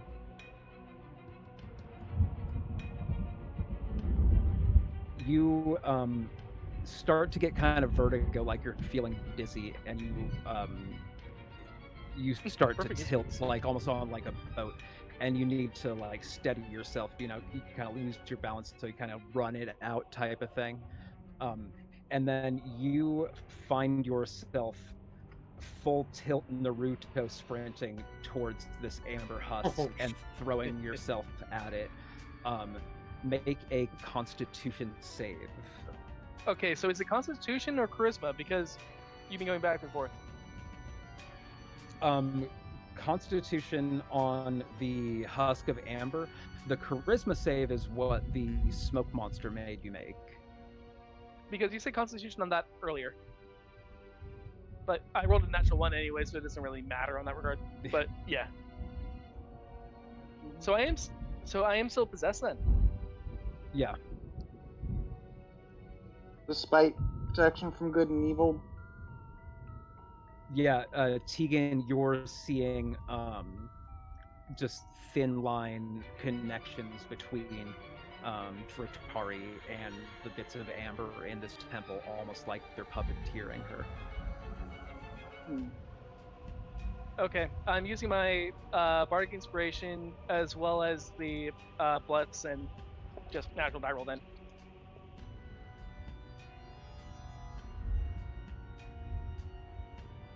Jesus. Okay. 17? Nothing. Or, no, 15. 15 for your Constitution save? If it is a Constitution save, yes. Yeah, you are, you have basically dashed yourself against this amber rock and just put your full weight, your full might into it. You take 18 bludgeoning damage. Okay.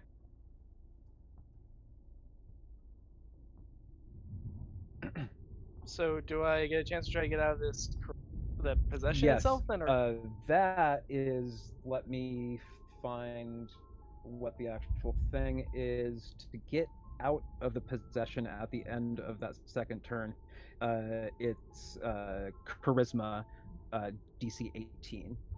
Okay, I thought that was the okay, Constitution save. The Constitution save was to see how much you were going to fuck up your body while throwing it against the rock. The Charisma save is based on getting possessed or getting unpossessed. Okay, I wouldn't have used the Bardic Inspiration then, if I knew that was to get myself out of that. But alright, whatever. Facility. Okay, 19 on die already. That's 22. That's 21 plus the 4 for etc. Yeah, 25. it was a DC 18, so the possession ends. You're immune to this form of possession for 24 hours, and you take a point of exhaustion. I don't know where to throw that onto my character sheet on here. But I'll figure that out later. And that would be basically Dratari after the end of her turn, uncontrollably felt herself compelled to join Casimir in just using brute force of their own body to just break themselves upon these rocks. Stuntman Eddie's turn is up next. I gotta pee real quick while you think about what to do. I think I'm about to steal. I am Alright, annoyed so by that, but alright. I don't think I'm going to grapple Casimir after all, because if I'm about to be possessed, it won't. A, it won't do anything. B, I might beat the shit out of him. So we'll see. Well, no. Okay, no, sorry. Go ahead. Go ahead. Yep. Oh, that was it. No, I was about to correct you, but yeah, don't worry about that. Wait, what was wrong? Let's not worry about the metagame of it. Go ahead. Wait, but wait. I mean, I agree with Scout's reasoning. Normally, yes, you beat the crap out of yourself, but there's no reason that if Yeah, I Eddie don't know. told Casimir that whatever the puppeteering entity is wouldn't have them basically work together to bash Casimir. Yeah. I mean either way sounds like I'm going to pretty much immediately if I don't beat him up, I'll immediately let go and go over to where you are or something. So either way, no point. Best case scenario, I don't restrain him for any more than 6 seconds. Because I was about to make the point that I'm sure that I don't think it's actually about Casimir necessarily. It's about trying to break this fucking resin in any means necessary. Yeah, in But that case, I definitely not want the barbarian. I gotta mark something down. Well, if we're trying to break the resin, then I can definitely help with that. No, the thing that's possessing you wants that. That's what I'm trying to say. Oh, I understand. You're telling me to attack the resin. Yes, No, why not? That's what the voices keep saying, anyway. Okay, from so Circus. It's absolutely imperative you cannot let this thing break. Well, that sounds easy. That thing looks so breakable. I could just do it in a second. No, but I'm telling you, you can't let it break. Yeah, no problem. Yeah, we'll break it. Is basically what I'm picking up out of this. Okay, so I move towards the resin and I think Agatha's moving towards resin of their own. Thankfully not. I'm not living that. No, I'm gonna go after. You know, we'll go over to S. Why not? Less people over here. And you know what? Let's just get to swinging. Let's just get this out. 9 4 2. I'll take the 9 plus 13. Damn it! I forgot to say. Whatever.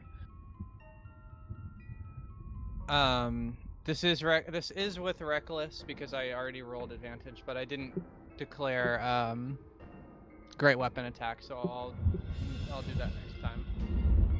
That is a. I think I missed a death here, so the health bar has gone down a bit. Yes. Oh, that's what is that? A 20 to hit? Yeah. Okay.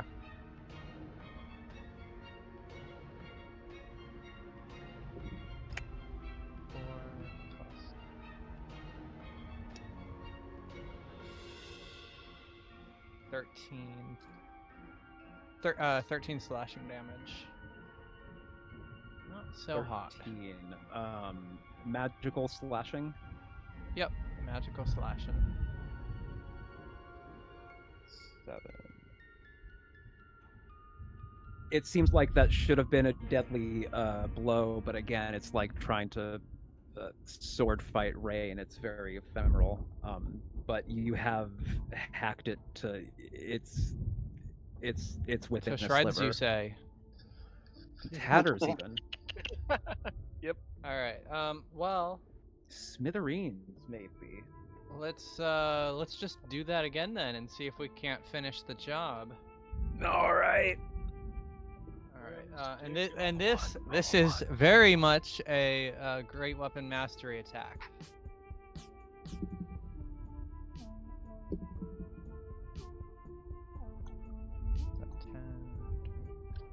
18 to hit. Yep. Nice. Okay. So it is 19 plus. So 26 magical slashing. I'm sorry, 28 26. magical slashing because I'm raging. So 14. Yeah, that's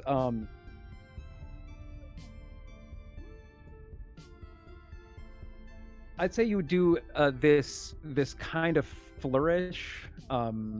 That's a combination between a conductor doing the most fanciful baton waving, or I don't know what else, just like very flourish, like Zorro cutting a Z in somebody's shirt, or almost like a master swordsman fiddling their from sword One really Piece, you mean? quick, and then all of a sudden somebody is perfectly tied a bow and wrapped a present just by like you basically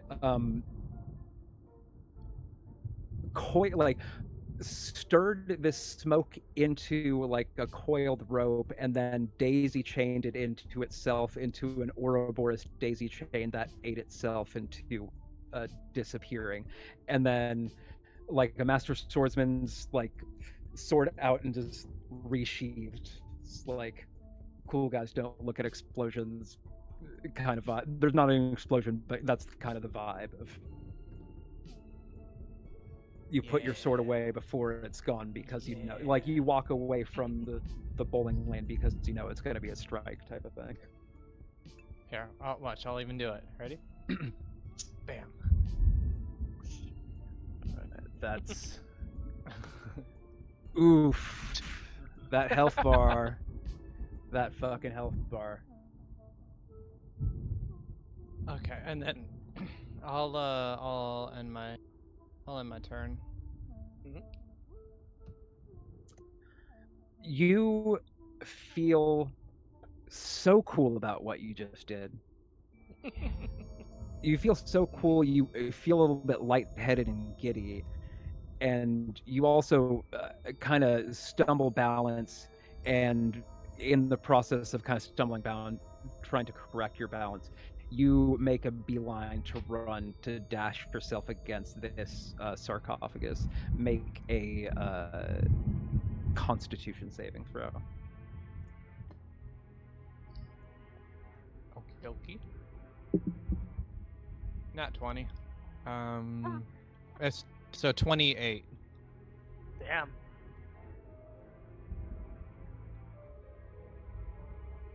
So you would take half of 8. So you take half of 15, which would be 8, right? You round up before you cut something in half, right? I don't remember. They always change it. I thought you round down.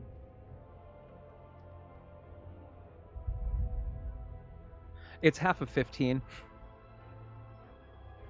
So 7 Okay. or 8. It's rounded down. I had to double check. Okay. And you and then I'm raging, so it's half of that. okay. You make Does another. Do I round down twice or do I round down at the end? I guess at the end, right? That would make sense, yeah. Okay, so it'd be 7.5 plus. wait. You have to round down, otherwise math hard. Otherwise math hard. It's not hard. Yes. It's good that I like y'all, because it's like, why do I even like this game? 3.75? It's just a lot of the same numbers. Rounded down. Okay, I believe it'd be 3 then. To your question there, Agatha, because math's hard. Her hard. brain's just exploding as she talks. More. According, using Barbarian no do numbers. Barbarian do smashed. I believe in the 2021 rule book they updated the PEMDAS rules, so the rounding would happen Before attacking, but after the defense call or some shit. All I can think of is when Travis Willingham was on stage at a live show and was trying to do math and sorry, I'm trying to do reverse math, and then everyone. You mean subtraction? That's very good. Okay, that's great. Because he was trying to figure out how much damage, like what his hit points were after he took the damage. I'm trying to do reverse addition. Hang on. Reverse math. I think he said reverse addition, didn't he? He did say reverse math. reverse addition, Which is so much better because the implication there is It is that subtraction, for Travis, math is only addition. So reverse math is obvious. Let's also be honest, he was also playing an orc, which does make sense. I mean, okay, I haven't gotten that far yet, but essentially playing Mormon stereotypes does make very much sense. And that's me playing a hippo So character. Eddie, I feel like there was stuff going on at the end of your turn and we got sidetracked. Yeah, I think the stuff was me beating the shit out of myself on a piece of rock. Yeah. Yeah. I don't So remember that happening. I believe at the end of the reverse math, I take 3 damage. Okay, sure. Yeah. You are hit with a concussive force that would shatter steel beams. But you're so pissed off that you might have just 1 contusion from all of it.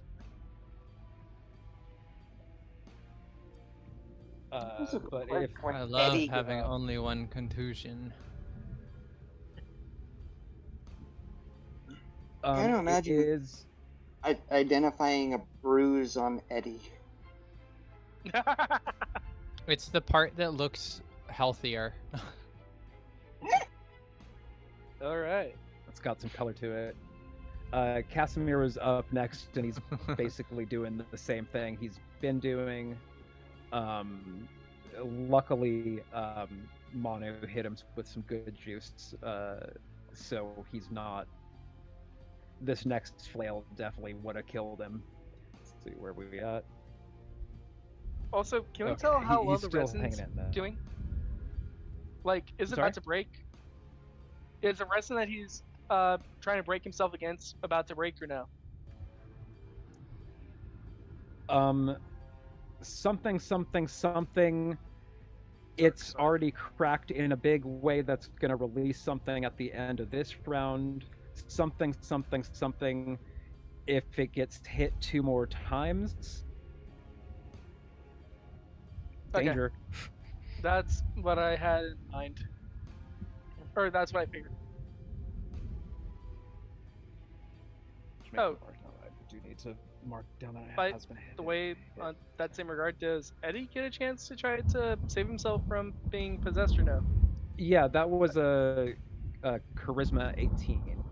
Did I not ask for that? Oh, We were no, I getting didn't. I distracted didn't by try that. backwards math. Here, let me try a That's all the con charisma math. 18.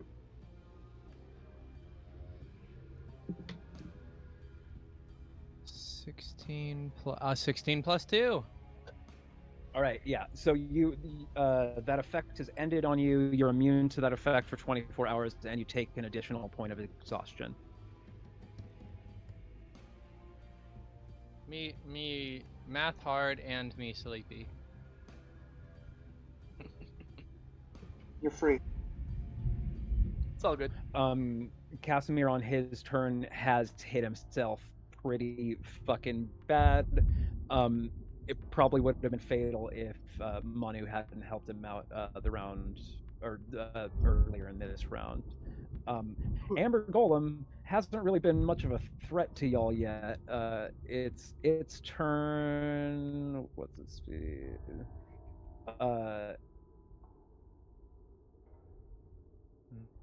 It's not even. It's just gonna be able to block you in, basically. Yeah, I was about to ask. I couldn't even try to get in there. So, top of round 4, end of round 7. There is a shockwave that comes from the amber, like tempered glass. A lot of portions of it just crackle into like micro spider webs, and smoke is leaking out it in a way that's more like oozing. And as kind of the shockwave goes out, a Constitution saving throw from everybody in the room, please. Well,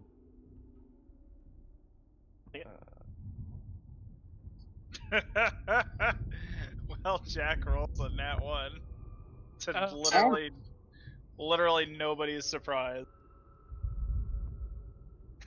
That sucks too, because I actually have a really good Constitution save. 16. For those, Oh, wait, for no. those who do roll somewhat decently, my bless is still active on me. Yeah, I was gonna say I was taking account for that one, and I'm at 18. Oh, Do you guys think I should use my inspiration on this, or what? Sorry, we're all rolling, and which roll is it? Con save. Do you guys think I should use my inspiration on this, or no?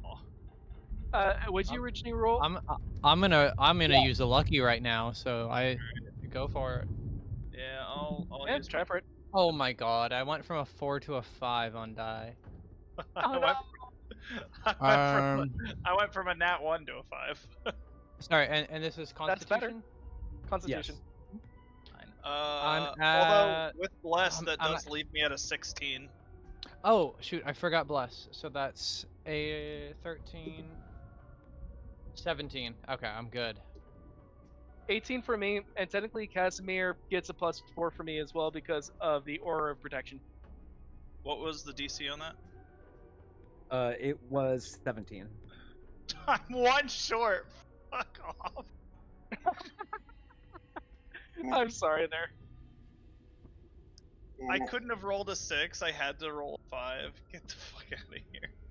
It is only 10 psychic damage for fails and 5 for successes. Oh, okay. That's so bad. Okay. Yeah, I'm still worried about the results of our concentration saves for taking damage. Right. I'm not I concerned do that as about well. that. I have Mind Sharpener. So I can just automatically succeed. Okay. I I fail. So okay. Well, mine... I asked for the 6, so I rolled 6. But that still leaves me at 17 for my concentration check. How does concentration check work again? Just make sure. If you take any damage, you either have to make a DC 10 check, or it's half the damage. Yeah, whichever. it's half the damage or DC 10, whichever is greater. In this case, yeah. Yeah. In this case, it's DC 10. Yeah, mine was a 15 on. Yeah. So I'm good. So I'm still protected from good and evil for as much good as that does. I feel that pick up so much. I failed my concentration, so I no longer have spirit guardians. Oh no! Plus? Did you count plus? Does that count for concentration? Yes. Yeah, that's safe. Concentration is a Constitution saving throw. 7, 8. Yeah, you're just out of my range as well. Damn it. Okay, well with bless that bumps me up to a 12. Yay! I Yay! saved the Guardians. Yay! You saved all the spirits. I contributed.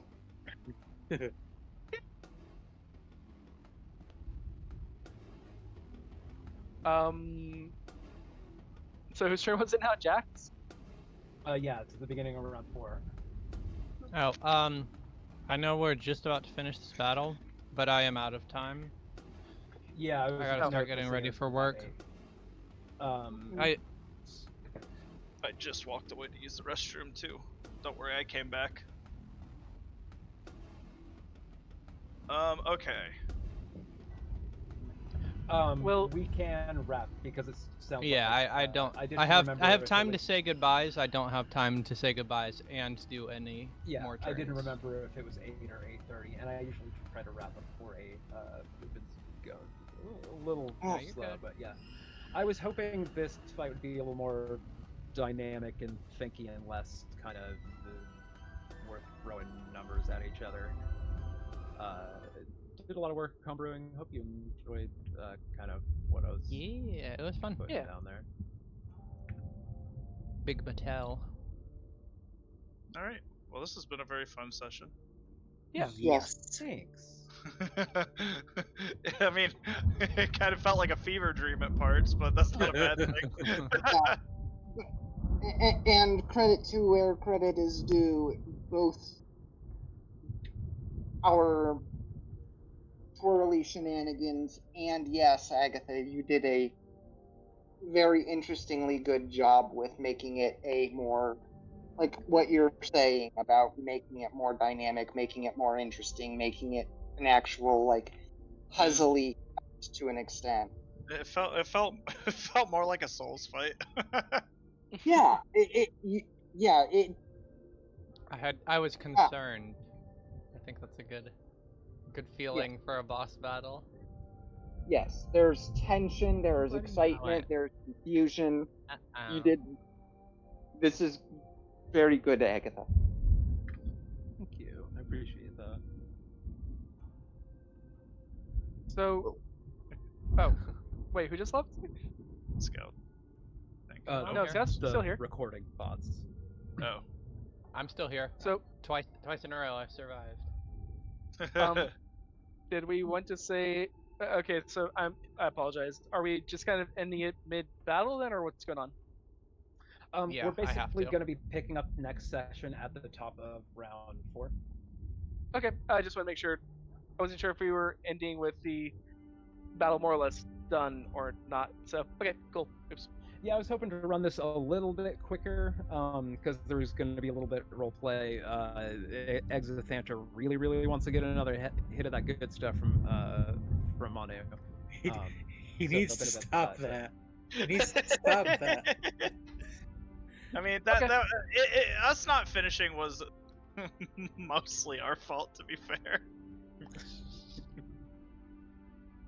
I think it's rather interesting the way that we actually managed to squirrel around each other and still manage to progress things while swirling.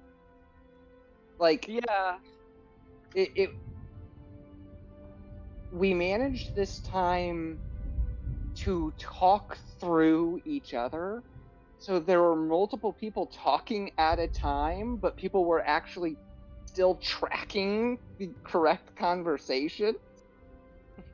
So we actually had like cross-table talk, but it didn't seem to be fucking with any of us, despite the fact that several of us have audio processing issues.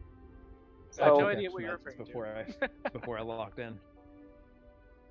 so That being said, I would still love to talk about this after we're done with the battle because there are still things here that I'm very kind of confused about. It's like, what do you mean it's not undead? What do you mean I'm not protected from this and it's not evil? Like what? Like that? Because Those the sort of DM questions. said so and suck it. I mean, sure, but like I said, I want to talk about this after we're done with the fight. I don't want to talk about it until we're done with the fight. Just make sure that, yeah. Hope you all were enjoying that. Yeah. Tried to make it.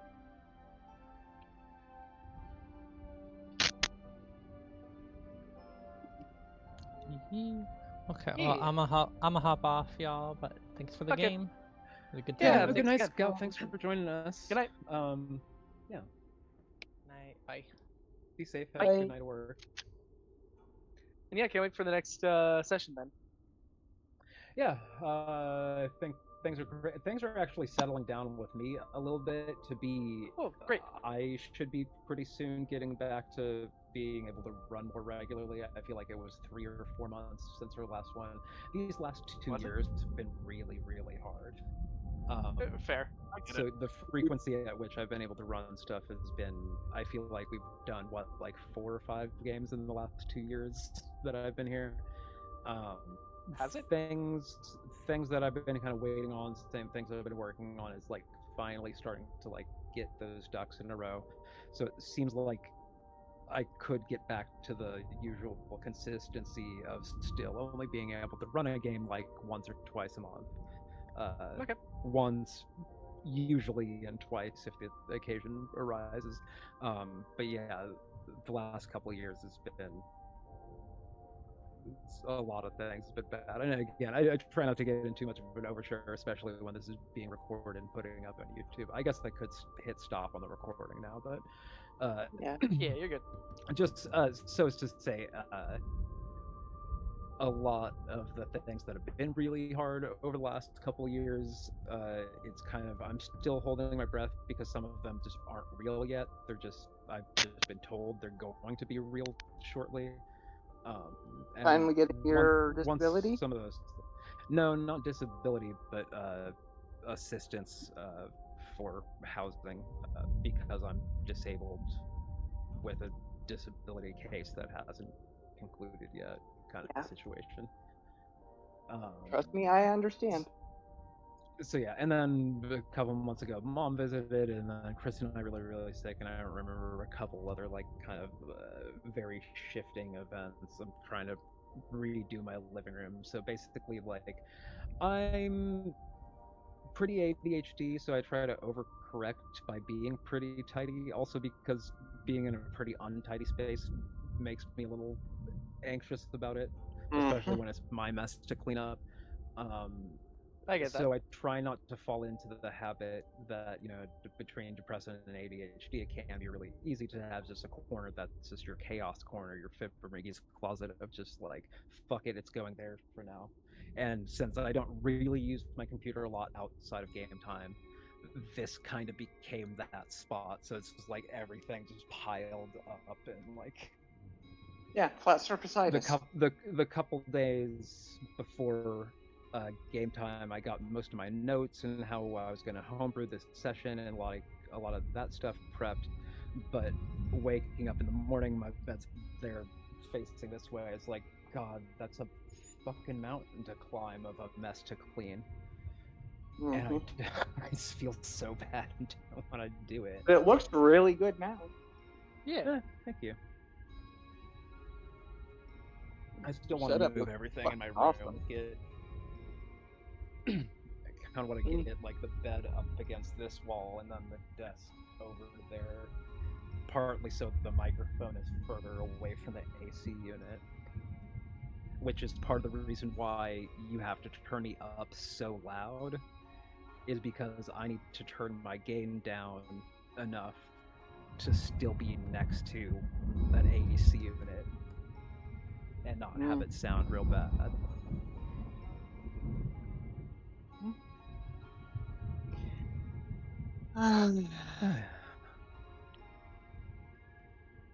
Hey, I hope your next couple months coming up. Yeah.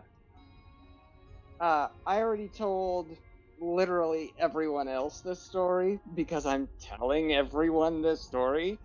So it's your turn. That's the only one I haven't told it to yet.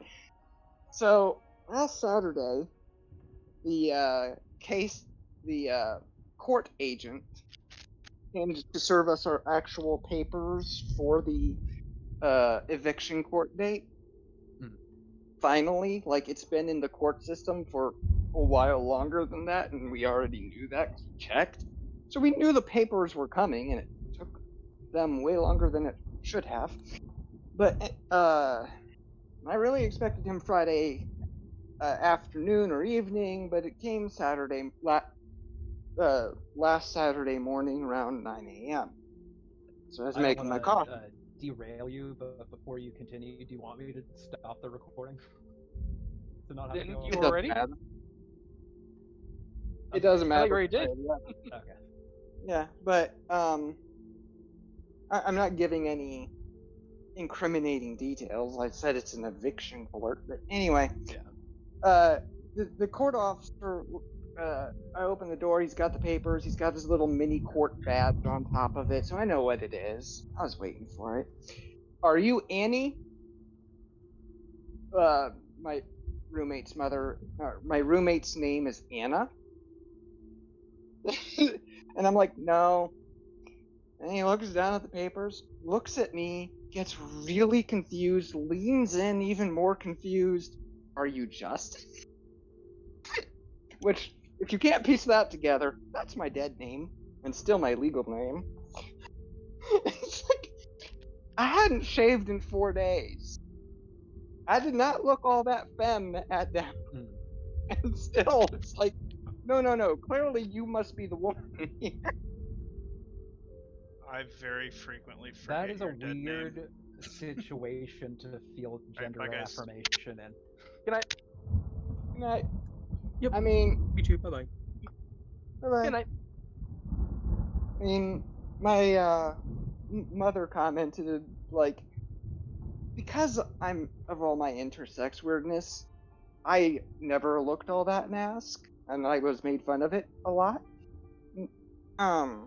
So I haven't gone through anywhere near the transformation that most trans women will have after 10 years of HRT. But my mother did comment, it's like, oh, you have changed more than you think you have. And I had to look at her and say, oh yeah, who's that woman driving my car? Which is something she has had to say to herself more than once when I have been driving her car to pick her up from her hospital appointments. Literally, my own mother does not always remember to recognize me. Who's that woman driving my car? Oh yeah, that's my kid. Right. That's my child. Oh, right.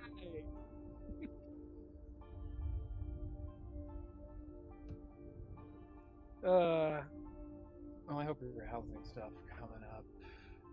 Kind of part of what I was going through was the insecurity and indecisiveness about what's going on with my so yeah, like very much. I was saying all that with the microphone really far away. I was about to say thank you. Just hoping with your like the housing stuff and anything else coming up soon. Like it sounds like things are going to be rough. So it's going next to few be months or however much you need. If you need, a year or whatever. Yeah, it's going to be Anybody busy, and it's going to be a lot of I don't know what my situation is going to be until I'm already in it type shit. Sure. Like I don't know what my situation's going to be on September 6th. I don't know what my situation's going to be on any given date after.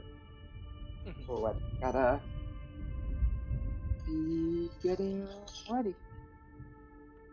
Yeah, because like to your point from earlier there, Agatha, it's like for me any weekend works in terms of like, oh yeah, we can do it 2 weeks, 4 weeks.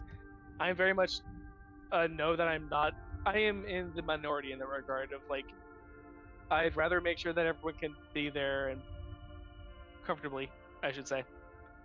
Present. I know that's not okay. I say comfortably. I know that's not exactly an option, but you know what I'm trying to say on that regard. It's like one of those things where it's like I love to do it every 2 weeks. I know that I am very much in the minority as well. So I mean, to be fair, I've mentioned before that I joined this group from Agatha having posted an LFG on Roll20, and some of the first things that it said was about how like I'm having to repost this because Roll20 told me I can't just not invite certain people, but this is intended for queer friendly and neurodivergent friendly people, because the person running it is also neurodivergent and going through a bunch of crap and will need grace Current themselves. egg at the time. And it's just like I applied to this group, to Agatha's posting, in part because of Grace. because my neural issues at the time were as much worse as they were, although the middle of this week was a return to form on that. But and I knew any group I would join, I would need that grace.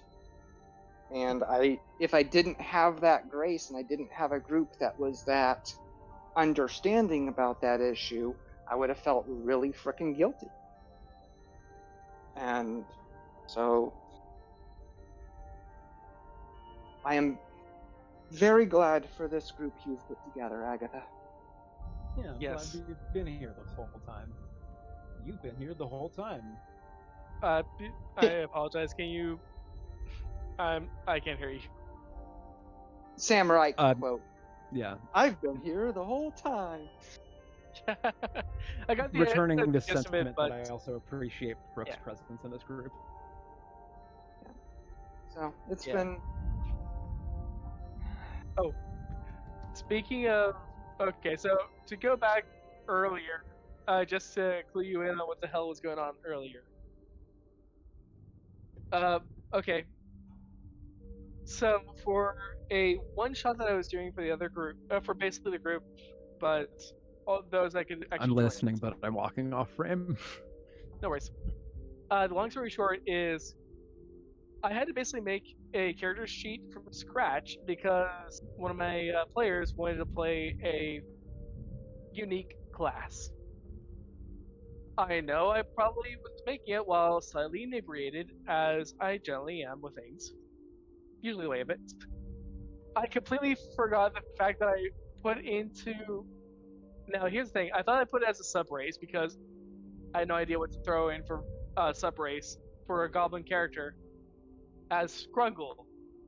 Evidently I put it as a race for this character as Scrungle.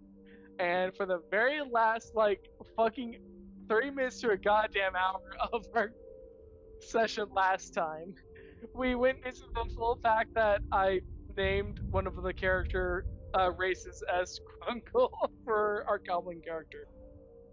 Yep.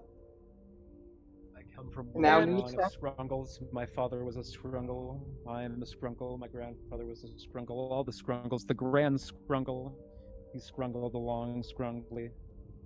Yes. And I knew the land of Scrung. Honestly, okay, you already have an idea of what I'm playing as for my next character for your campaign. One of my ideas is to maybe just have the patron just refer to their warlock as Scrungle. To just keep that motif going because I fucking love that as a name. I am going to kill the recording real quick. I'm not leaving yet. Is the recording not killed yet? No, I just haven't done it yet. Because what if somebody says something real funny or real endearing or real whatever? There's no recording bot in the voice channel. Well, the voice, I dismissed them, but the video is still going. So I'm getting to the end of episode splash here. Is